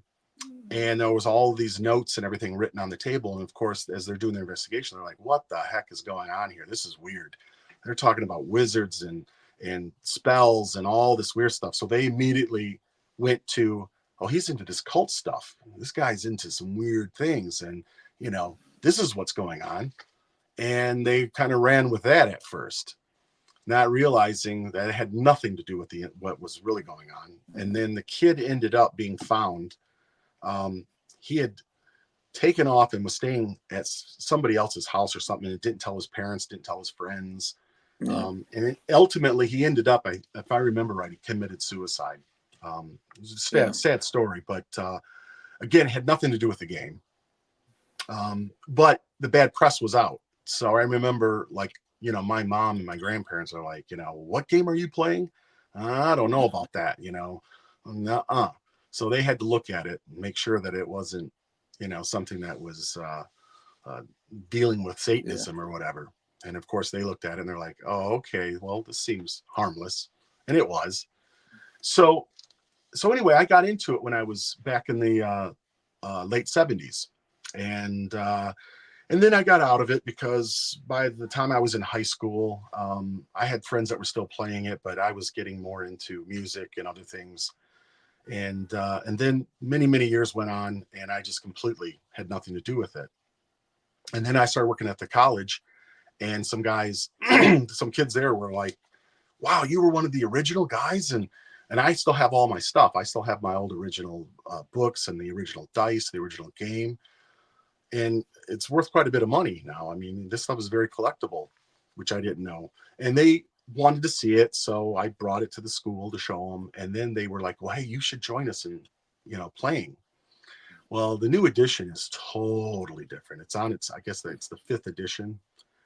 It's very different than what we played, and I didn't care for it at all. It was stupid. Mm. It was just completely stupid. How's it different? Uh, it's for, you know, just to kind of sum it up, it's become very woke. Oh, And they've made it to where they want to make everybody kind of equal. Before there were strengths and there were certain things that you would have. For example, if you were a male character and you were a fighter, you would roll for your strength and so forth. Now you would have advantages over a female because of your strength and because you were a male. That's gone now. yeah. And so forth. And if you were a thief, you were short, you were basically like a hobbit. If you were a halfling, they called them halflings because they couldn't really use the same terms as Tolkien had used in The Hobbit. Right. So for copyright reasons. But anyway, a halfling was basically a hobbit. And a halfling, of course, had great advantages on some things and major disadvantages on some things. And that's how the game was set up. It was more realistic. It was more like what real people were. And now they've really removed a lot of that. And they've also introduced a lot of stuff where like you can be half dragon. And I was like, what? Wait, what do you mean? A human is half dragon? Oh yeah. And so this one character, as they were playing, he was able to fly and spit fire. And I just thought, this is the dumbest, this is really dumb. This is not a game for me. So some friends of mine who are my age and were playing it back in the day, he said, well, if you're interested, we could actually go old school and we could actually play it again the old way, the old game. I still have it and it's still available. And I thought, well, yeah, that'd be fun. So we do. We get together a couple times a month and we come here at our house and my wife is in it. And we have several friends that come over and we play the old school 1970s version. Mm. And it's a lot of fun. But yeah, the new one, I mean, it's, again, some people like it. That's fine. I'm glad you love it. It's not for me. It's just a little too hokey. And I just, you know, there's just a lot of stuff about it that kind of irritates me. So yeah, I'm not into the newer Dungeons and Dragons. And the company itself, Wizards of the West Coast or whatever, they're really like going overboard with the whole, you know, diversity thing. Yeah, I just had a bunch of friends that got into it in the 70s, and I just always kind of I didn't quite understand what they were talking about in the cafeteria when they were talking. I've got like a blister on my tongue. I'm noticing I'm talking strangely. Um, yeah. So yeah, what I was going to show you is this book that Greg and Tim put out back in let's see, 1983. Okay. Rita Hildebrandt was one of the main ones that also worked on this. And I know Tim is dead now. He died several years ago. Greg is still alive. But the book is called the Rita and Tim Hildebrandt Fantasy Cookbook. Oh. And it's got all of these great recipes. So, and it all depends on, like, so for example, the dwarves. Yeah. And then there's all, it's just loaded with artwork too. But the dwarves, all of their food, of course, is going to be more meat based. It's going to be potter's cream soup, drumstick stew, a lot of kind of heavier meat based recipes. Then you go into there's breads for the dwarves and desserts, but then you also will go into the Amazons and what they have. There's also there's mer people, like the mermaids and so forth. And there's, of course, is all seafood stuff. It's all based around shrimp and fish and what have you. Here's this particular wizard. They it has a whole story about him, and then you get into the different food. Noodles a la dragon.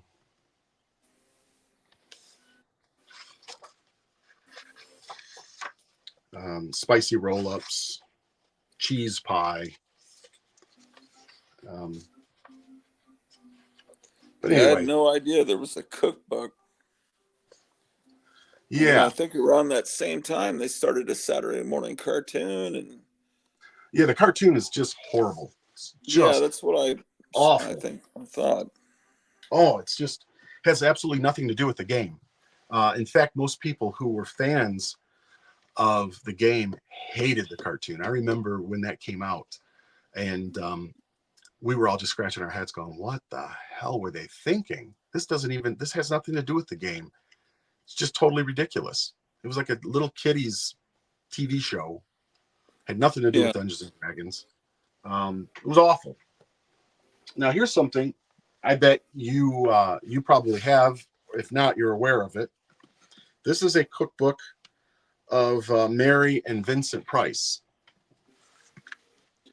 Yeah, I knew that it existed, but I've never seen it. So what's really cool about this, and this is a cookbook that they did, and as you know, Vincent Price was a guy who was really, really into the arts. He was Yeah. into cooking. Cooking was a huge passion of his, and I'm not a fan of the kind of art he was into. He was really into modern art, and was a proponent of it, and bought a lot of it. Had a major collection. I'm not a fan of modern art myself, but to each his own. I'm a fan of Vincent Price, Yeah. and in this book, there's all these amazing recipes, but also, and what I want to do also, like with my channel, is I just bought a boom tripod where I can actually show some of the books, better pictures and kind of a better shot than just simply me holding it up and kind of, So that's kind of what I want to do. But anyway, in this book, there's a lot of photographs of Vincent Price's house, inside his home, restaurants that were his favorites that he went to as he traveled around Oh. the world. He talks about famous restaurants, one of his favorites in Paris, one of his favorites in Italy, blah, blah, blah. And you actually get these really cool photographs of Vincent Price and his family, him and his wife. There's pictures of him and his wife entertaining at their house. Here's a picture.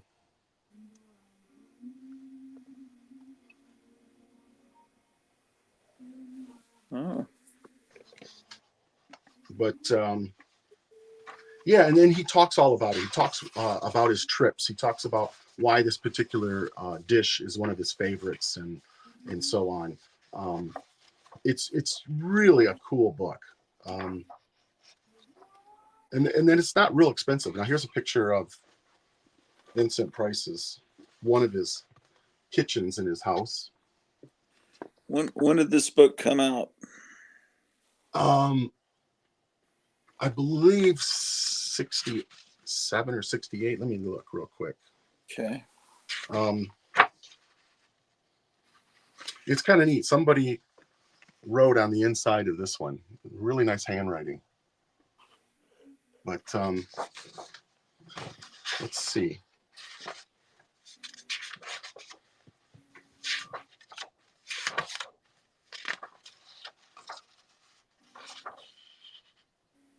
$1965 Okay. is when this came out. And I've looked it up on eBay, and like I say, it's not crazy prices for it. And it's a fun read. It's actually fun to look at and to read. Now here's another one that is outrageous, crazy. Salvador Dali's cookbook. Oh. And you can just imagine, right? I mean, the surreal artist who was quite outrageous. And this one came out, and of course he had a lot to do with this book as well. He did some artwork for it, a lot of drawings, some paintings. This one is 1973, and some of the dishes in here are just over the top, crazy.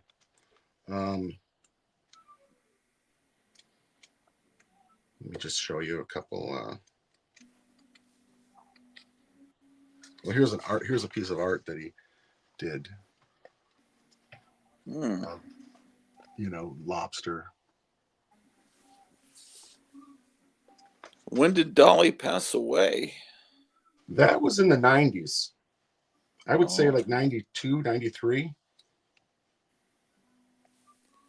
Probably more like 93, I think. 93 or 94 is when he died. He was in real bad health, though, for many years.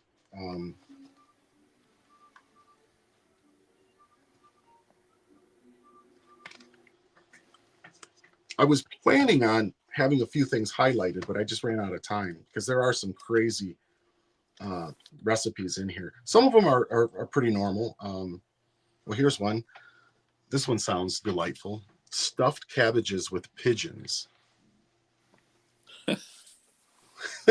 Pigeons. Stuffed hen with red cabbage and chestnuts.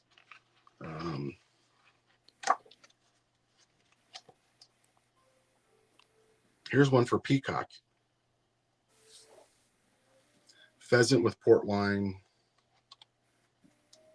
Here's one for eel.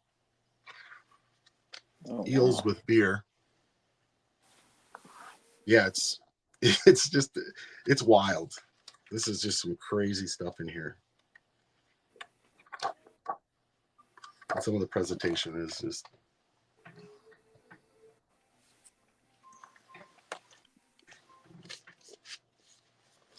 Well, you have a comic collection. Do you collect old magazines as well?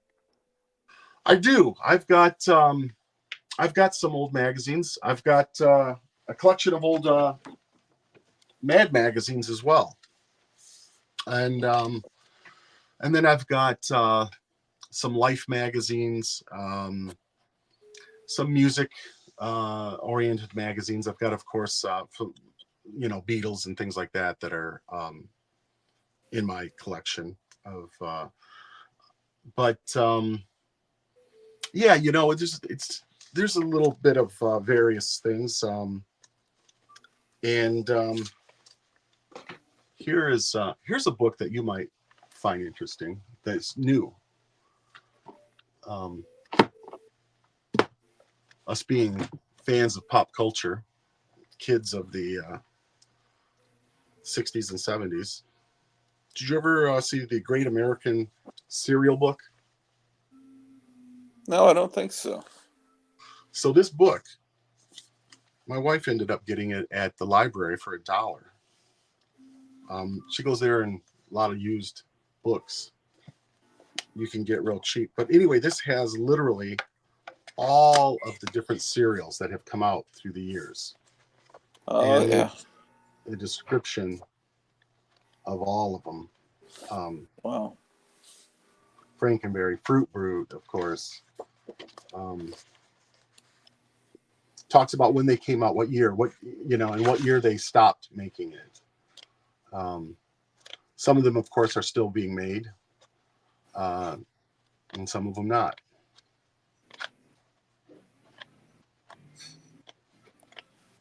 Yeah, that's neat. I just didn't know that book existed.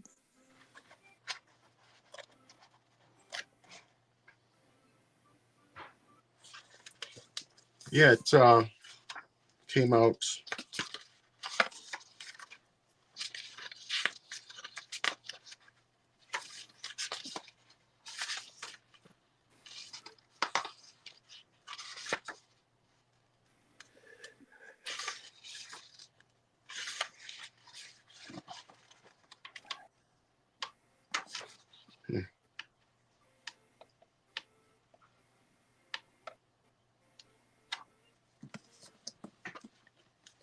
fairly new. I'm not sure when it came out, but it's in the 2000s at some point.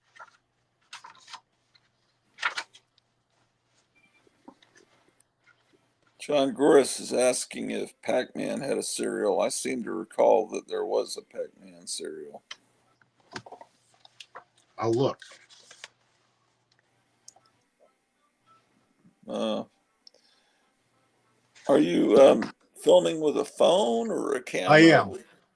I am. I've got a phone hooked up right here where I'm looking at right now, and then I have my computer down here. Are you able to be mobile where you can go around and show stuff? You know, I will. I can. I'll unhook this. Yes, there is Pac-Man. Let me just. I thought so. I could have sworn I remember seeing a 146. commercial for it. Yeah.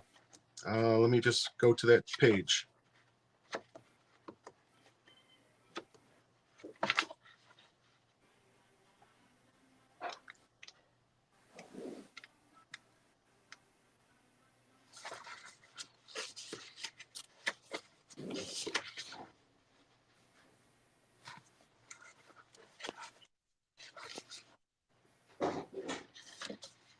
Okay.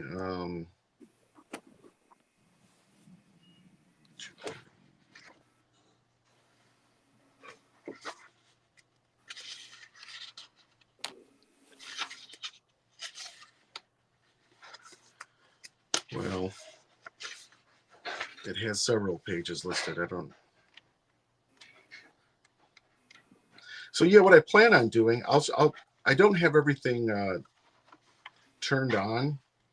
Oh, okay. But what I'll do is I'll take you through the kind of to the living room, and All right. there's a Pokemon right here. Here we go.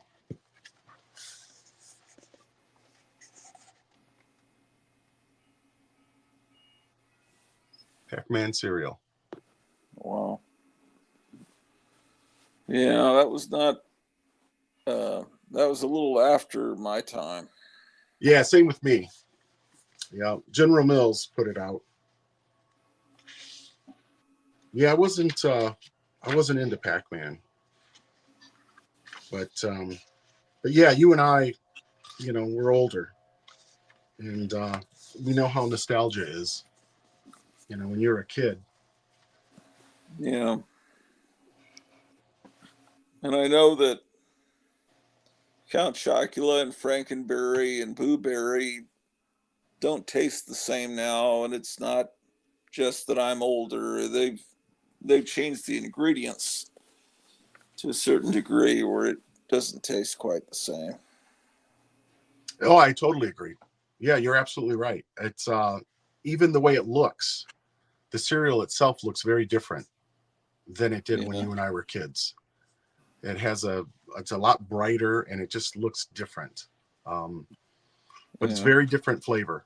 Absolutely. But a lot of things have changed. They're using different ingredients on a lot of stuff. Even a lot of fast food has changed. Yeah. From what it used to be. And yeah, and of course, as we all know, I mean, the prices are just absurd. For fast food used to be so cheap. It was the reason that, we called it fast food. You just go there and get something quick. It was affordable.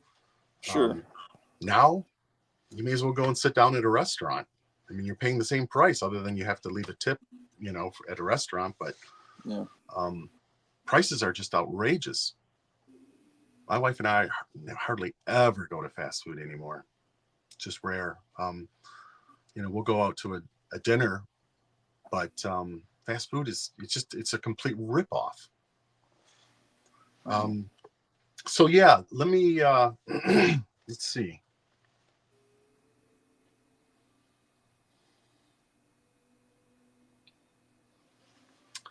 Let me disconnect, and I can. Oh, okay.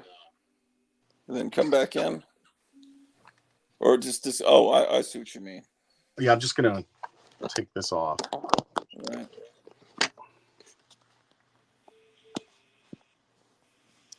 Man, I wish I had some caffeine. I'm like all day long. I did a live stream last night. I didn't get much sleep afterwards. Low energy. Yeah. Um, but I get my caffeine from soft drinks, and I've decided I've got to just quit cold turkey. I do it, and then I fall back into the trap. But I've got to kick them, man.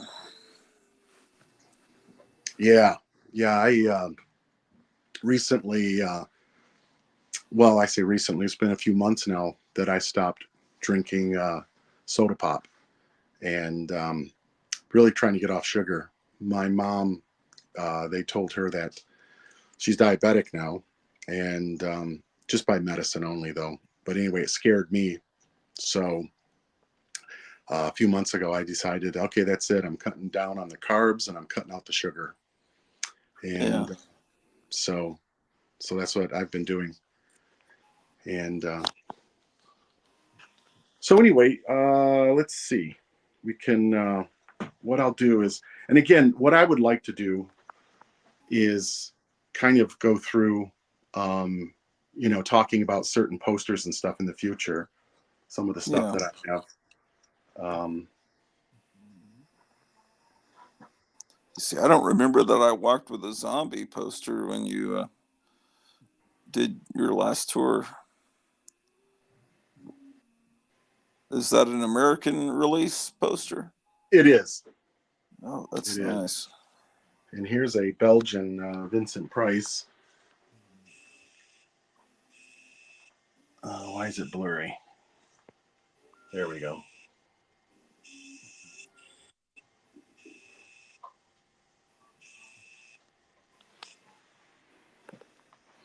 You've seen the movie Majin, haven't you? The Japanese film. Here's my little. Yeah, well, yeah, I've seen. I don't know if I've ever seen the whole movie, but I've seen clips from it. It's worth seeing. You should see it. It's a cool film. Yeah.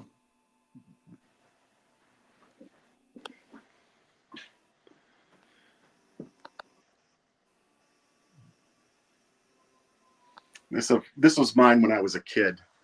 I had a 8 millimeter projector, and I had several of these. Oh, yeah.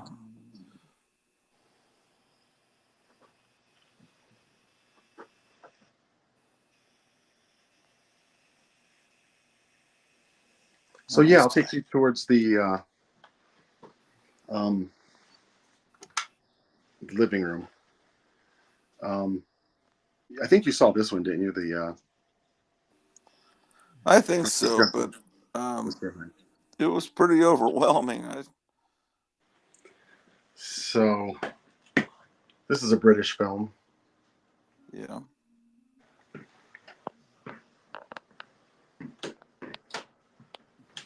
Premature burial.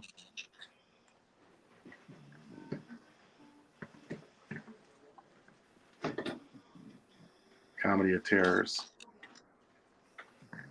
Yeah. That's just our kitchen. Oh, wow. And then this is a Italian poster.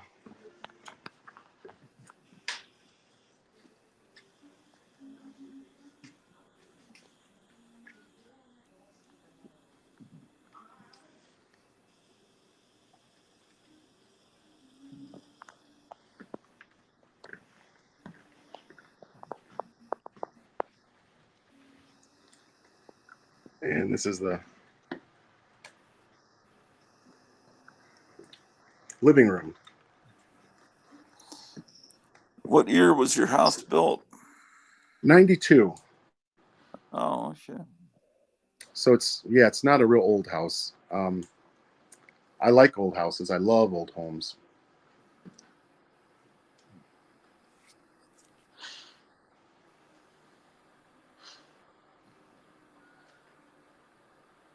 Now these posters here that are very large, they are French posters called French Grand.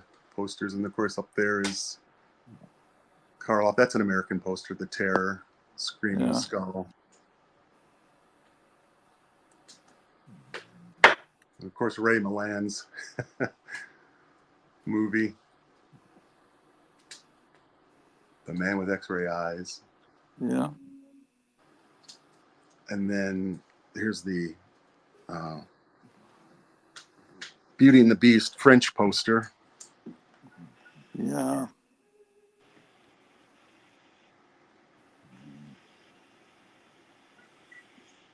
That's great.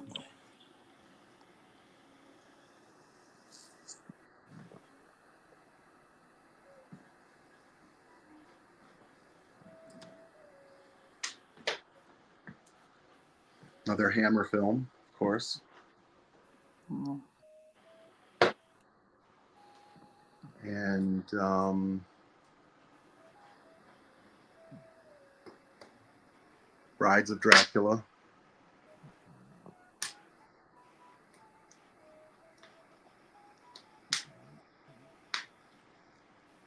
House of Wax. Now, this is a British quad. Yeah. This one's quite rare.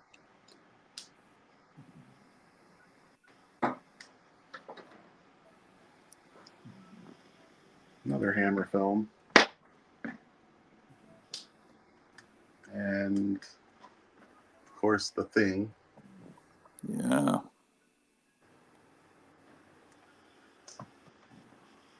And we do, by the way, have a real fire as opposed to the gas. Yeah. We use wood. We got a lot of wood. A lot of wood's out back. I mean, nothing against the gas fire. It's just that we're out in the country and it would be LP gas and it would cost me a fortune. Yeah. So I like wood. I like real wood fires anyway. This, of course, is the whip in the body. German. Christopher Lee. I really like this film, by the way. I know a lot of people don't. It's a very slow-paced film, but I love it. Yeah. I'm a big Mario Bava fan. And then I'll at some point, we'll do the music. I'll take you up there where, I've got all of the music stuff. And in fact, right here is Paul McCartney and Linda McCartney's autograph. And there is Pete Best, and here's John Lennon's autograph. Oh. And I do have Ringo's as well as George's.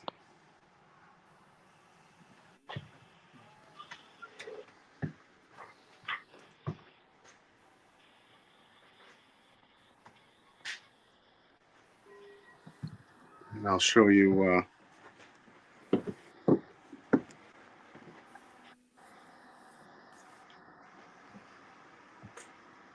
Rope lobby card, Alfred Hitchcock, and then of course Orloff, Nike. I got these years ago. The guy made them, and I was hoping to get a few more, and they stopped making them, and I really liked them. The other one was over here.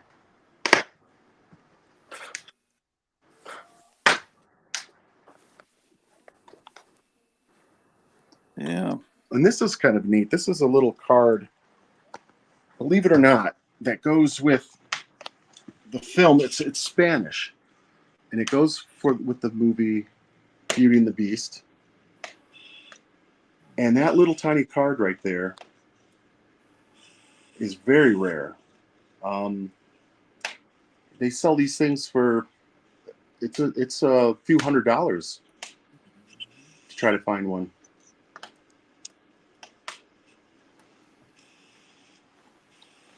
Wow. And the same with let me show you this other card that I have. This is actually from like a magazine. This thing is quite rare too.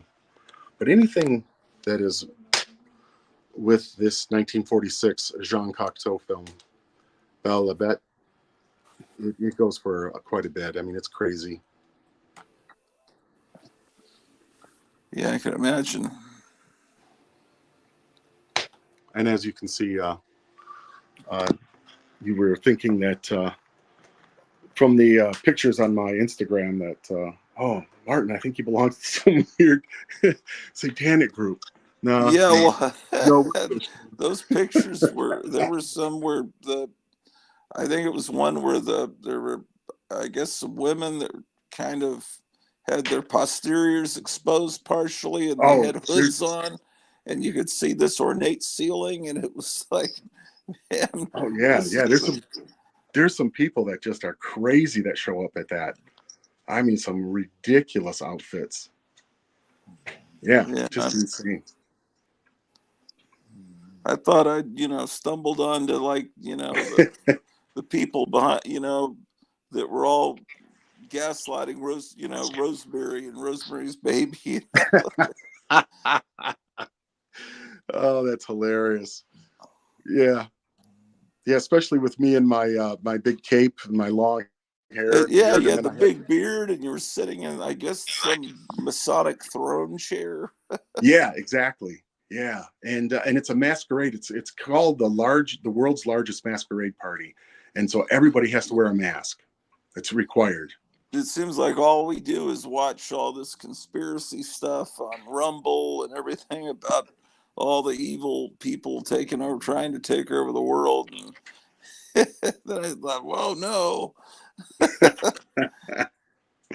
I know somebody on your in your chat was saying that they liked old clocks. This one's not that old. Oh, It's from 1950. It was my great uncle's, and I got several items. So let me show you. This is kind of a neat story. Let's see. So this isn't what the story's about. I'll tell you in a second. But anyway, this clock here is from 1890.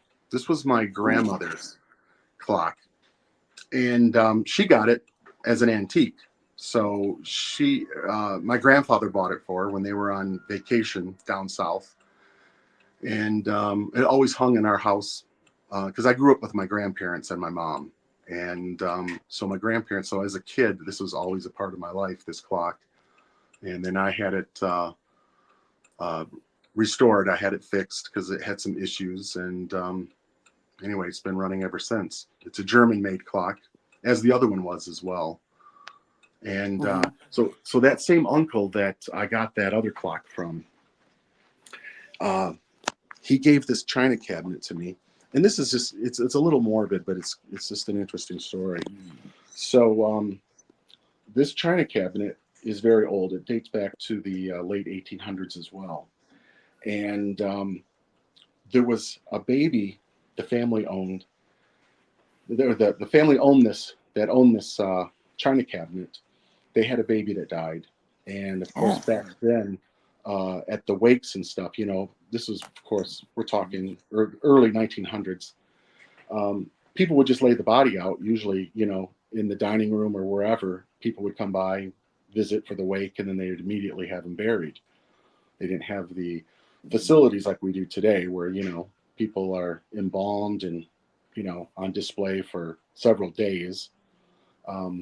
But anyway, the baby was displayed in this china cabinet. They laid the baby in the china cabinet, and so anyway, his wife, which was my aunt, my great aunt, she was convinced that this china cabinet was haunted. She would hear it make noises all the time.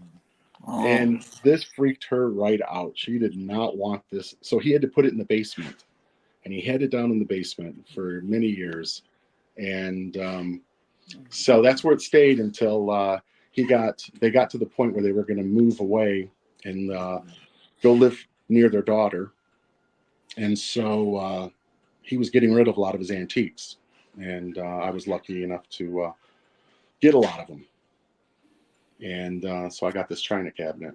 And I can tell you, Gratu, it makes no noises. John Goris was asking if that was a hyena head. Yes, that is an African hyena. You don't see that very often. Yeah, I thought it was cool. And this right here is a medieval chicken, it's called. Kind of weird looking. But yeah, and here's something also that's and I don't know if John, oh, here's actually I got to move this chair because we just got this chair. It's a really old antique and I got to refinish it. Anyway, I love this lobby card. The Woman Eater. I don't know if you've ever seen that movie. Yeah, actually I have, yeah. Yeah, it is campy. I love it.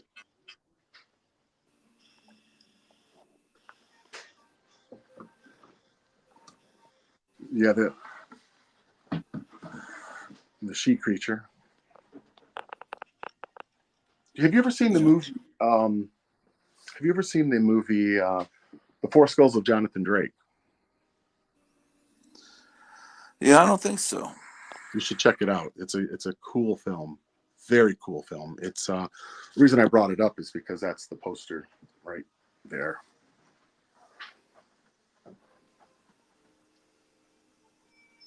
Oh yeah, yeah. Yeah, I don't think I've seen it, but I know of it. But So here I am in my Scottish kilt. oh, She just died recently, Glynis Johns. And of course, her father was a famous director. She's British. yeah.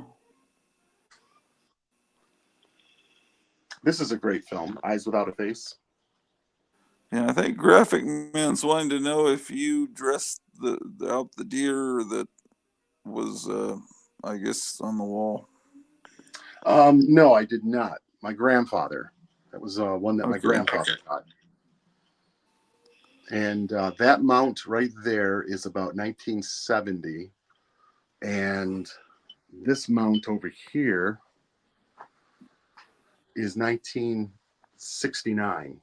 And they look great, especially what they went through. It's when my brother and I were kids. This one in particular, we had vampire blood coming out of its mouth. We had put it all around it, and we thought it was really cool to have it, hanging in our room with blood. But of course, I've cleaned it since then.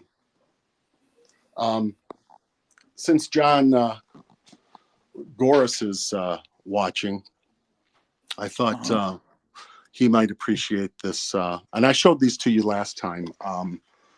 The Hieronymus Bosch figures.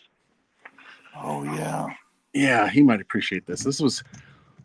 This artist was just so bizarre. And these are little sculptures made from his paintings. He did the Kingdom of Earthly Delights, and he did a lot of heaven and hell stuff. He was a, religious guy who just did some amazing paintings depicting hell. And these are made in France. That's where we discovered them when we were in France.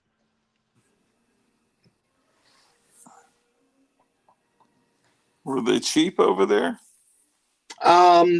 I would say in American dollars, they're probably, depending on which one, but back then they were going for probably about $75 to $85 each. Hmm.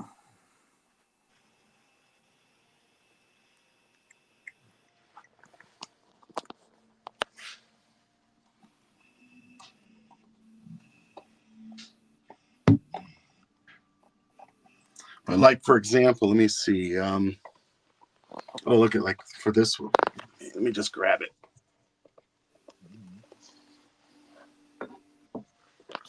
So here's a guy being cooked. Uh-huh. This witch, whatever, is basting him. Yes, he was Dutch. He was a Dutch artist. And if you just Google him, you'll see some of the paintings. And these are the paintings. These are just these little figures that are made from the different paintings that he did. There was a book a friend of mine had that was hilarious. It was a children's book of Hieronymus Bosch.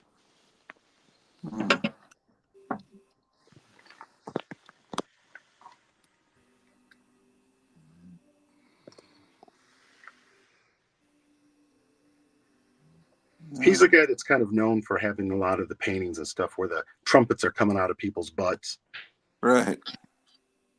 Do they make one of that? Oh, I'm sure. Let me see. Do I have one? No, I don't. Yeah, there's still several that I don't have. There's probably about 4 that I do not have.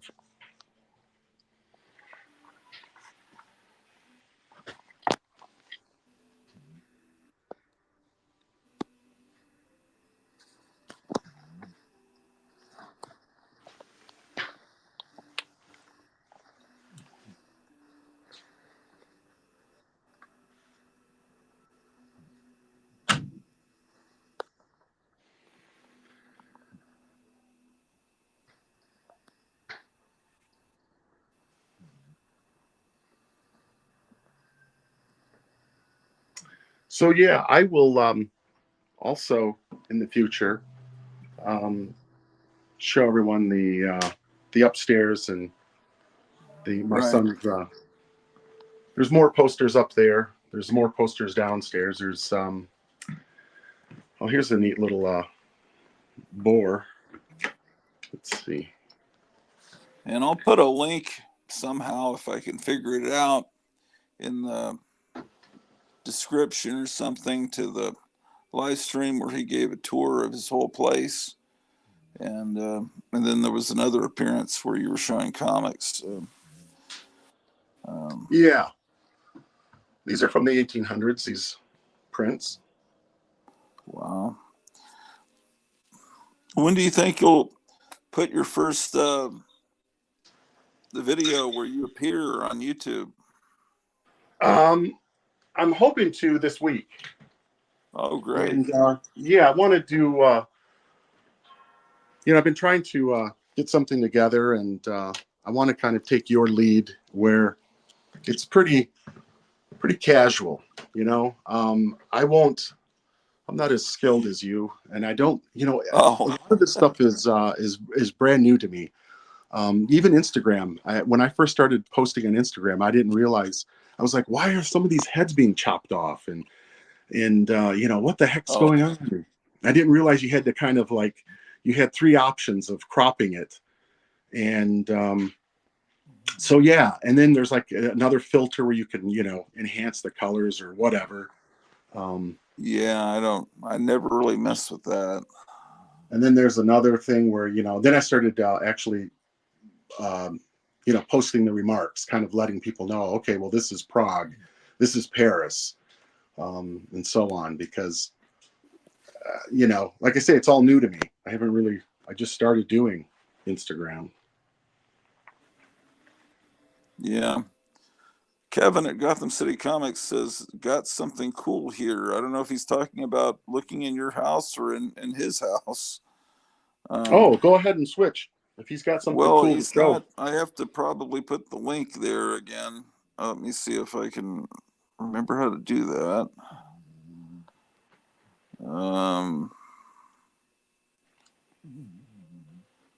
It would be, it'd be good if there were some other people. Oh, he's saying both. It would be good if some other people would appear, because I'm loving everything, but I'm like like You're beat.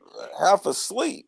Yeah, you're But if beat. someone else was there, I just like, oh man, I've been falling asleep all day. Let me see, how do I do It's this? okay. I understand. You know, we'll make it a short video. I mean, Yeah, I don't really. It's not that I want to make it a short video. no, I just, that's if someone was there to pull, help me ask questions or something. Maybe Kevin can. Let's see. Okay, the chat. There's there's the stream, the link to StreamYard's in the chat now. Kevin from Gotham City in Mesa, Arizona. Oh, look, what do we got here? Is that that's a Edgar Allan Frankenstein and a Scarecrow. cross? Oh, Yeah, it's a it's Edgar Allan scarecrow. Scarecrow. Okay. Oh, it's Edgar Allan Poe. Oh, okay. Yeah, Edgar Allan Poe. Man, Edgar Allan Scarecrow. you don't realize how small the picture is I'm looking at here. Yeah, I Okay. thought that was Frankenstein. John Goris says, yeah, but does Dr. Fibes have any Funko Pops? Unfortunately, I don't. Not one. Yeah, that's cool.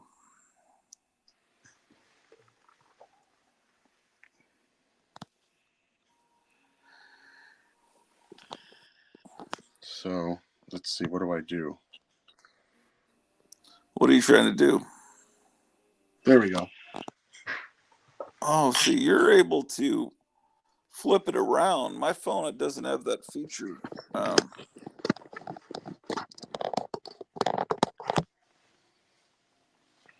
Okay, there's Kevin. Okay, Kevin, what do you have there? Are you still in How you you're doing? still in your store, aren't you? Oh, it's still light Yeah. there.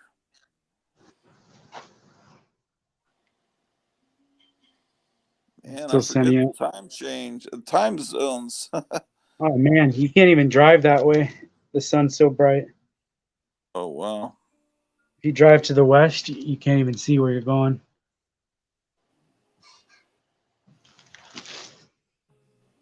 That's with there's tint on this window and there's shade screen on the outside. Yeah.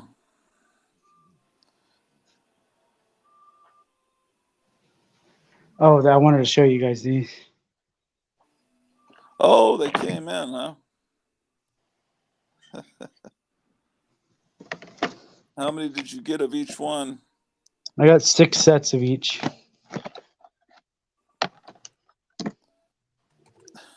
And how much are they each? They're 20 apiece. Thanks.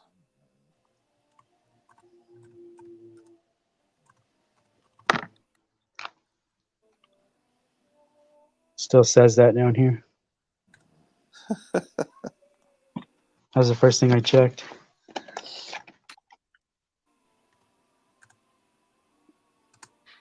It's got 4 different ones. 1, 2, 3, 4. Yeah.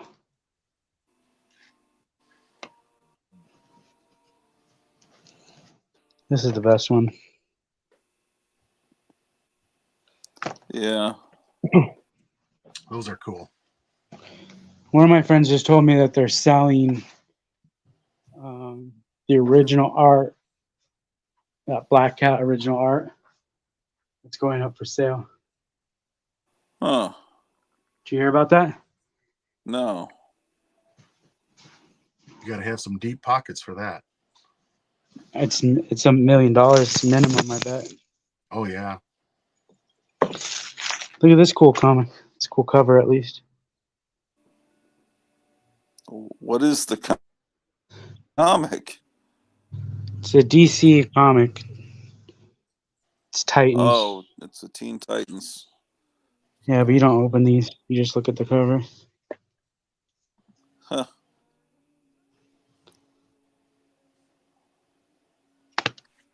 So what? They're putting gorillas on the cover of everything this month?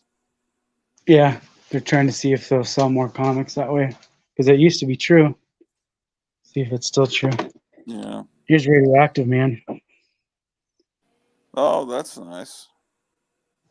I bet Kirk Hammett buys the artwork. Yeah, he probably will.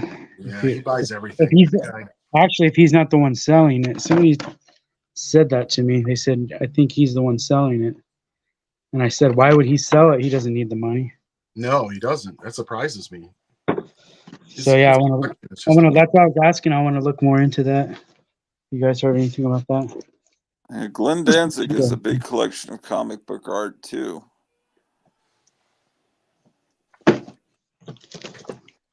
yeah, I bet he's got an amazing collection. That's all I got. Oh, they made a new Cool. flyer. Dan Oh, Frag is gonna be there. okay. So this is Not next this Sunday, the Sunday. next Sunday. Yeah. So if next Sunday morning, is it going to be in the morning or in the afternoon that you'll be there? Morning. Oh, one of my customers, he makes a mini comic and he gave me all 3 issues. Oh. What does it look like inside? Is it viewable or is it horrible? I mean, I haven't looked at it. He said he's a bad artist, but he thinks it's funny. So he admitted to being a bad artist. oh,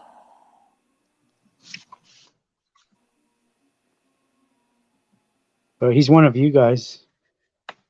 How what come? does that mean? He's an older gentleman that collects the same kind of stuff that you guys do. Yeah, okay. Well, you're one of us too. You may just not be quite as old, but you're into all the same stuff.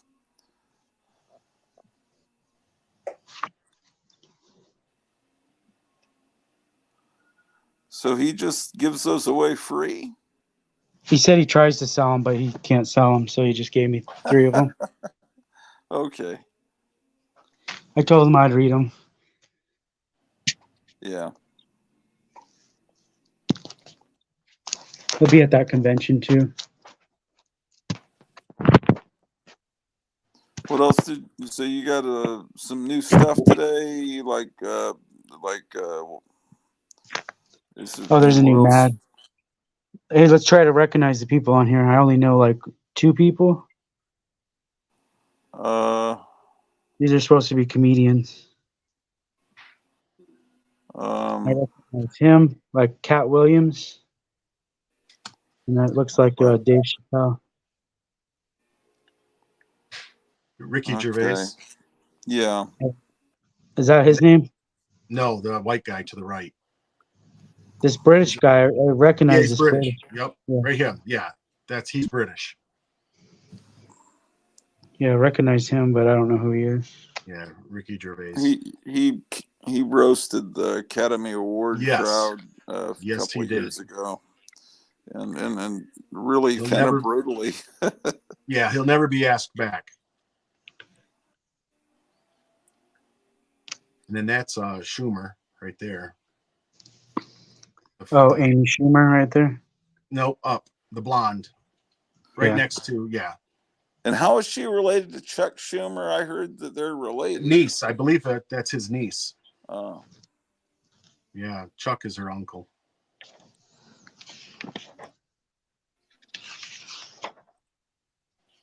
He's about as funny as a heart attack. Yeah.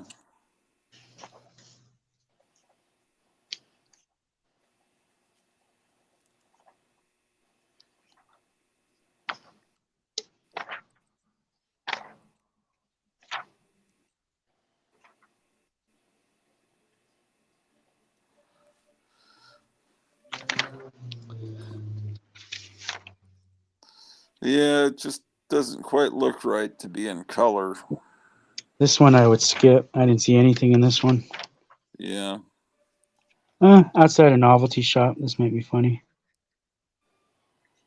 Yeah, but I'm sure I have the original printing of that story in whatever issue it came out on.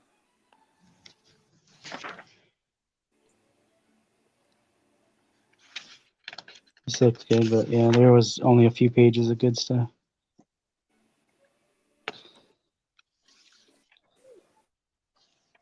Yeah, they're reprinting like new stuff in here now, it looks like. They got this in. Yeah, well.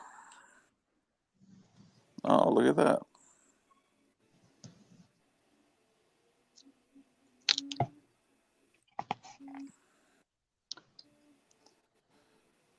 So many different variations and versions of these EC stories being printed. It's Yeah, these are the artist-based ones, and these are, yeah. they don't make very many of these because that's why I always order at least one because it becomes valuable later on. And I just sell it later on.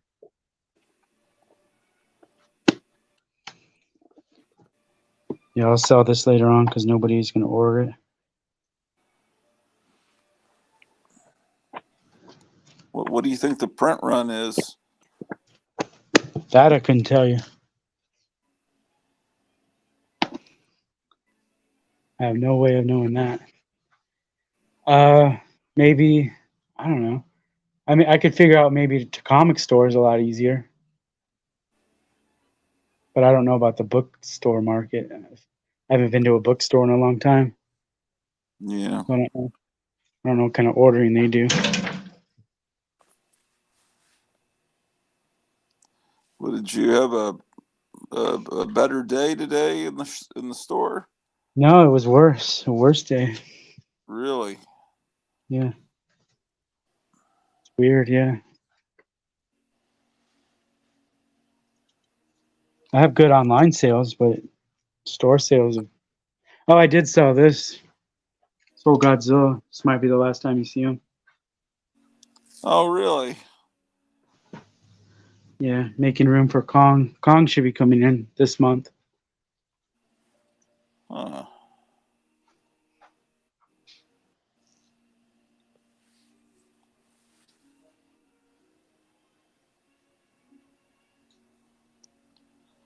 Are you The guy that following bought it. Dr. Fibes on Instagram? Yeah. The guy that bought the Godzilla, he has an arcade. He puts the stuff in his arcade. Is it one of those free arcades or like a personal arcade? No, it's you pay per machine, I guess. Quarters. Oh, okay.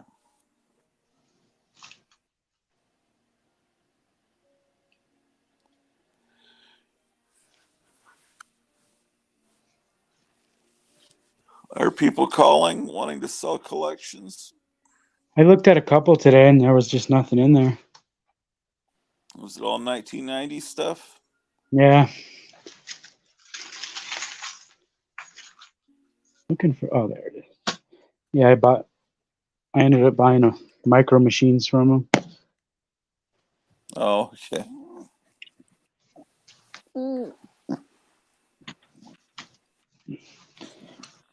The lady was like, "Really, you want these micro machines?" I was like, "Yeah, I want those more than your comics."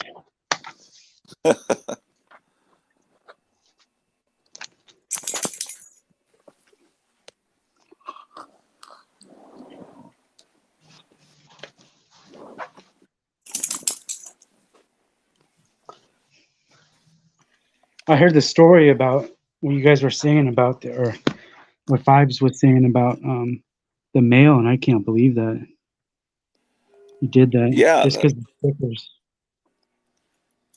yeah, but you pack everything so well that that would take a long time for them to open everything. I mean, Well, sometimes I'm skirting on it because I'm putting comics and sending them as media mail. But that was the one time I was like, this is all reprints. There's no ads in this stuff. If there is, it's an ad that's outdated. That doesn't count. what about I thought older? that Go was ahead. the most legit package I think I've ever sent, and they hit them with that just because. Those bastards ripped me off. Well, I got to make that up to you somehow. No, you don't. No, absolutely not. Don't you worry about that one bit. And I'm surprised they didn't take that sticker that was a post office label. They must not have noticed that it was, because they would have Yeah. confiscated that. People used to give away tape at post offices free tape, and people would use that tape to like tape their bumper on their car when it's hanging off. And that's why they stopped doing that, because people were using this stuff and the way you weren't supposed to. But have you had problems with that post office before, being crazy like that? My post No. office is good. My post office will never mess with me. If that ever happens, it's always going to be on somebody else's end. It will never be on my end. Like my post office, they love me. Like if I told them about what happened, they'd probably try to get my money back. Like, Yeah. but my guys, they'll fight for me That's awesome. because I keep them in business. I mean, Yeah, you got to know them, and you're sending a lot of stuff. So I have their actual number I can call down there, which nobody else has. Like, if you try to call a post office, all you get is animated person. You don't even talk to somebody. I got the supervisor's line directly to his office.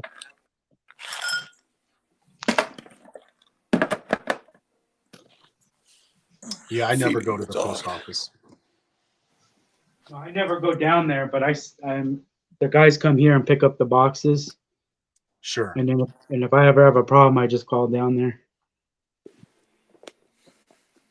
Like they'll try to bring my mail here on a Monday, and I tell them I'm closed, so don't leave that little note saying that I have to come pick it up, because you guys know I'm closed. Just don't even try to deliver on Monday. Just bring it on Tuesday. Yeah. Don't waste your time leaving a little slip saying that, oh, I have to go pick it up because I need it delivered here. I don't need to go pick it up every Tuesday. If I wanted that, I would just have it sent to a PO box there.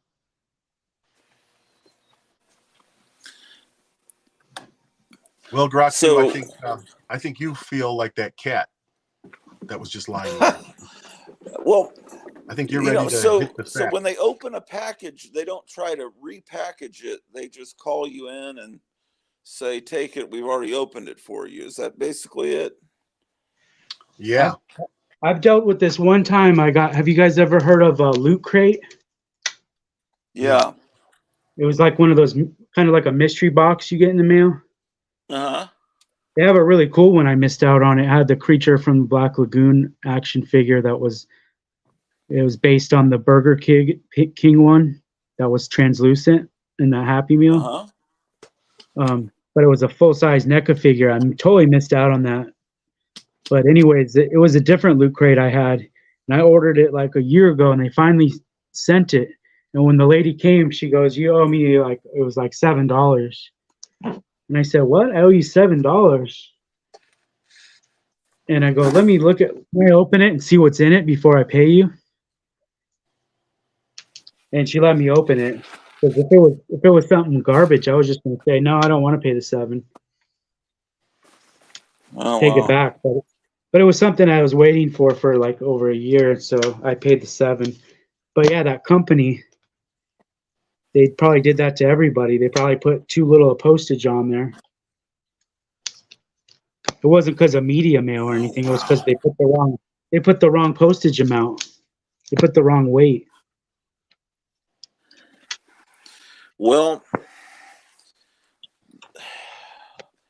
But yeah, $17, man. Those were heavy Illinois, books, so I could see why it was I don't know what 17. it is, and then it's, huh? I said those were heavy books that I sent Dr. Phibes, very heavy books, so I could see why they charged him 17, because that's a lot of weight in there. But I could have just sent, if I would have known they were going to do that, I could have put them in a priority flat rate for 15 or whatever. Yeah, I wonder And if it would it have was the got, weight that made them want to open it up. well, and see it what would have got to him was. quicker. I think I sent it to him in a Penguin Random House box even, so they knew they were books. Maybe if they just saw that box. Was it a Penguin Random House? Honestly, I don't recall. It was a brown cardboard box. Yeah, I think it was a Penguin box, so that they know that Penguin Random House is a book distributor. They were bastards. Yeah, Wow. but you're right about they're trying to nickel and dime anybody they can to pay for this Absolutely. stuff. Yeah, And it's just going to get worse. it is going to get worse. Absolutely, it is. They're already like, Yeah. as soon as the weeds in my front yard get about 5 inches tall, they start sending me threatening to I need to take care of that, or I'm going to get fines. Well, I think the way I remember it last time, the post office all of a sudden becomes very incompetent for about a year before the election, and then everyone says, well, of course we need to wait for several weeks after the election for all the votes to come in. It's just, that's the way the post office is.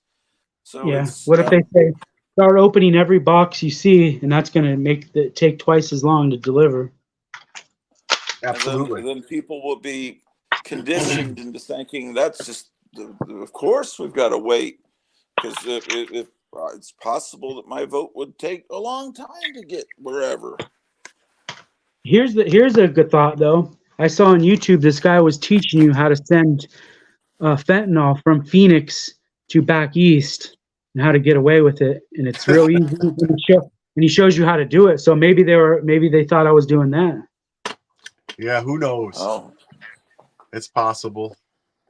Because these guys are taking fentanyl, filling a whole box with it, and these guys put like one piece of tape across the top, and they go, "All right, it's ready to send." And I'm like, I ship comics better than this guy's shipping that. Yeah, and it's coming from Arizona. They look at Uh-huh. that. So that's a possibility. oh, and yeah, everyone's mad at Arizona right now because of the right, and that's, yeah, because like right after Kennedy was killed, if you were trying to make a long distance call from Dallas, the operators would intentionally screw up the call because they blamed Dallas for Kennedy's death.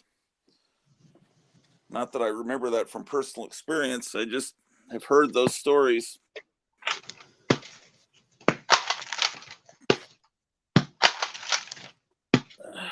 I don't even know what's going on with this whole Kerry Lake thing. I didn't hear about it. Oh, it's just that Arizona, the Supreme Court said that each state will make their own individual decisions about abortion. And so That's how it should be, right? Arizona rolled it back to some law from like the 1850s that everyone, Kerry Lake, Trump, everyone's saying that Arizona went too far. I think they just did it to demonize the other side. And so, yeah, Trump's talking about, because Trump is basically like Reagan, it's rape, incest. The life of the mother is an exception. But, I don't know. We probably shouldn't be talking about that on here. It's not a pleasant subject, but I don't know. I just know that there was some mysterious mail that's probably a present coming to me from Illinois, and it said on the 11th. Today's the 12th. Okay, maybe that wasn't that long ago, but it seems like it's stuck in a neighboring city and hasn't moved. I thought maybe the 11th is just yesterday. Oh well, it's not that big a deal, I guess. Oh. Look, I Marvel's guess it's supposed to show up tomorrow. Marvel's trying to get you to Whatever. buy this. What is it? What did you got? Hold on, let me see what that is. I give you solo layout. Black. What is it exactly? Let's see. Let's look at the back. It shows you what it's supposed to be based on. Well, I like how they did that. that cover. I've had that since 4th grade, but I like how they recognized it. But what? It's a Hawkeye comic. Yeah, but have they ever? I like how they show you where it's from. Yeah, yeah. I don't think the average person probably would know that. Is it a? They're just doing Vampire Month or something. Oh, okay. Doing Vampire Vampire Month. Month. Yeah, because that blood hunt, the blood hunt thing's coming out. What's Blood Hunt? It's like DC did it like 2 years ago. DC versus vampires. Oh, I remember that. Yeah. These guys just copy each other back and forth. That's all they Yeah. do.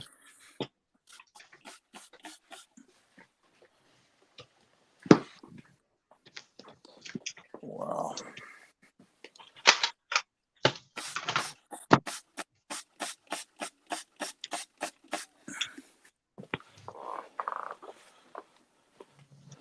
So what's up this weekend, everybody? This weekend, I don't know. You were building what were you were doing several projects last week? A gazebo. What else? Yeah, I finished that. Actually, my wife helped me finish it. And this weekend, I'm thinking about going to a vintage toy show. Oh, now that would be a cool thing for you to bring your Yeah. camera or your phone to and film that a little bit and put it on your channel. I think people would like that. Yeah, And then show, if you buy anything, show what you got at the end. That's seems to be a popular format on YouTube.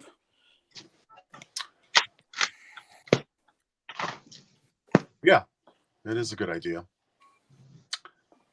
You're going to have to do a birthday episode, Gratu, when you get your packages. Oh, well, yeah, I'll do that. And I guess I'll try to do something on my birthday's on a Saturday, next Saturday. So by then, I guess I'll have my free hours again on the StreamYard account, so I can maybe do some kind of little birthday thing or something.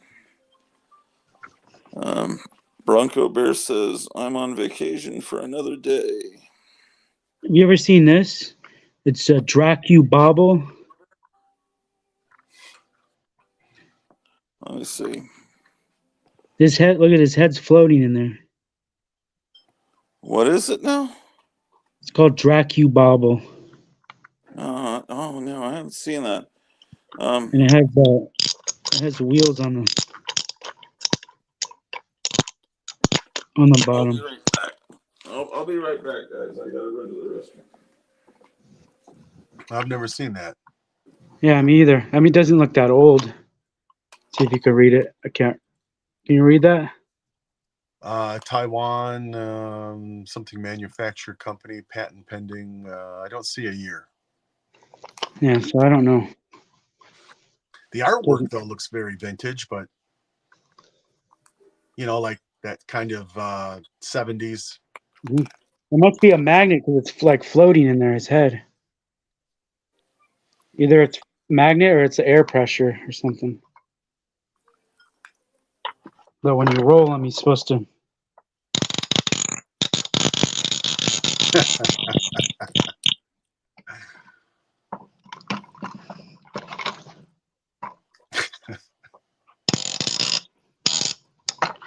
It looks like he's walking.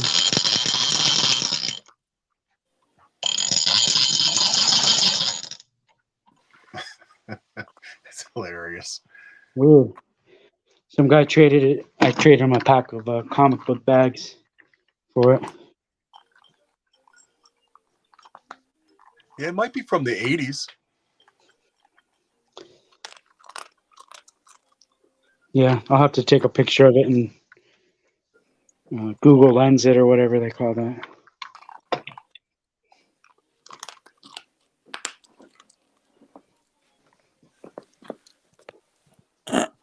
I'm back.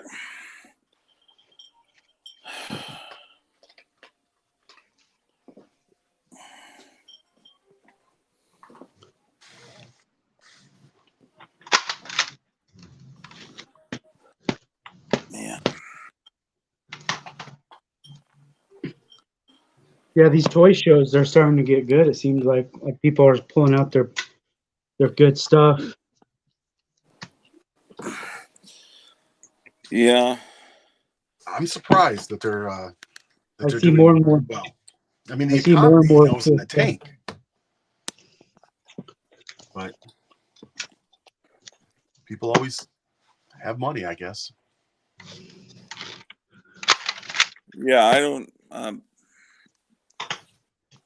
where people are getting money nowadays, because Especially the younger people. You know, I feel for them. I don't have no idea how they're able to survive.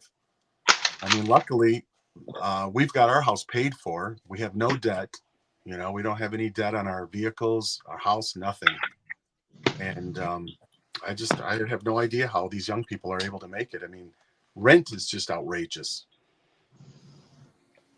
Yeah. Yeah. Yeah, our Rent house is could be paid so for, cheap but out here. the property tax kills us.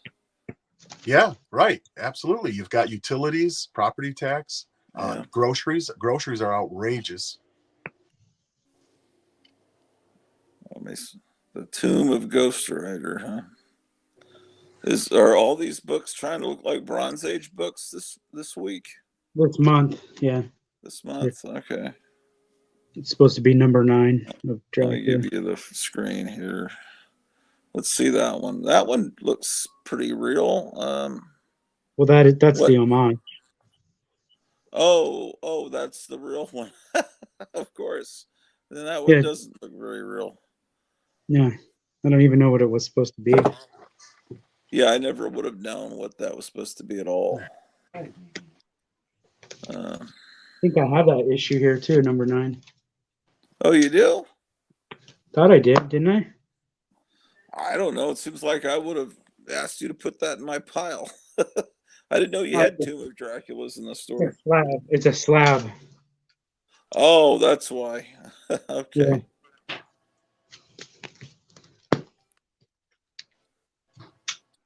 What's the big deal about that particular issue?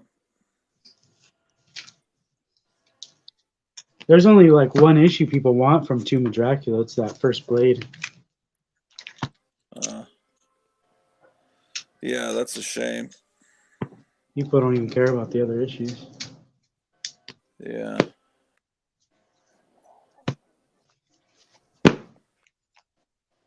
Man, I got just zapped last night, because after the stream, then my wife got off work and she wanted to see part of the stream that I just filmed, and that used, I didn't get much sleep.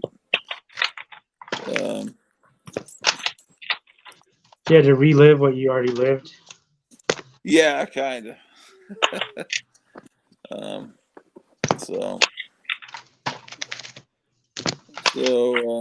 I don't know what Brownco's talking about. Frank and Sons, is that a toy store? It's a big co-op. It's like a big. It's like Costco. I think it's in an actual old Costco, and there's multiple vendors under one roof, like a Comic-Con. Oh, I've never heard of that. Yeah, it's every weekend. But I think they moved into an actual Costco. Is that what that's there in your town? No, that's in LA, I thought. Oh, okay. All right. I didn't know where Bronco lived. Yeah.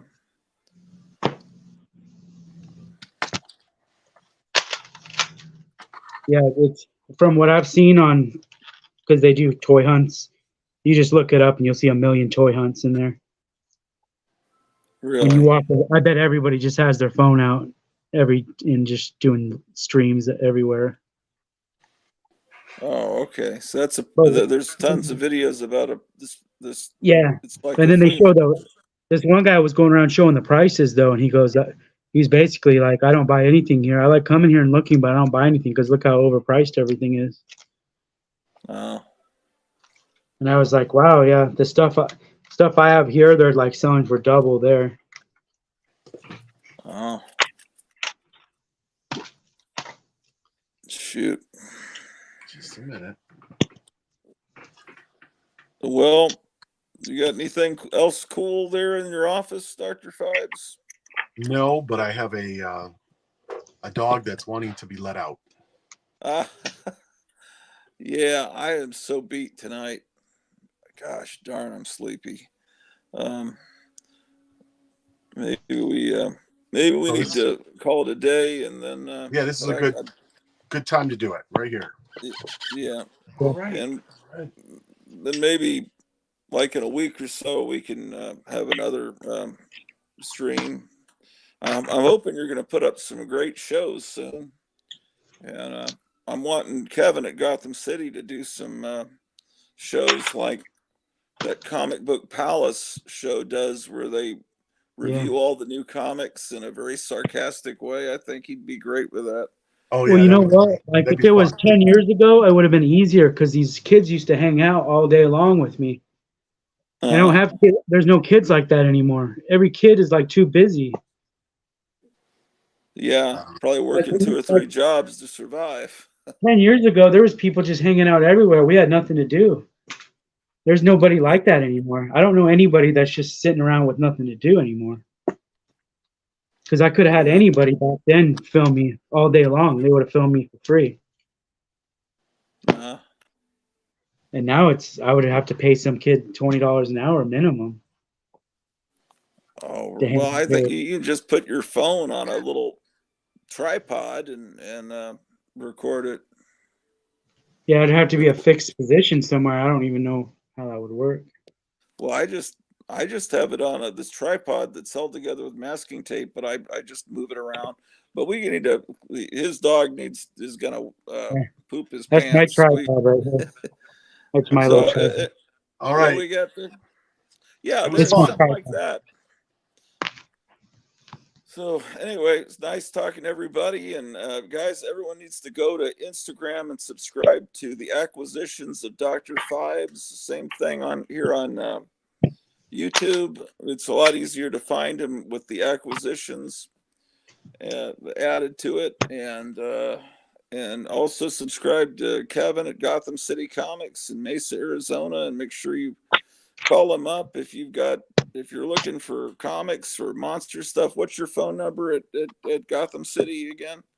Let's see here.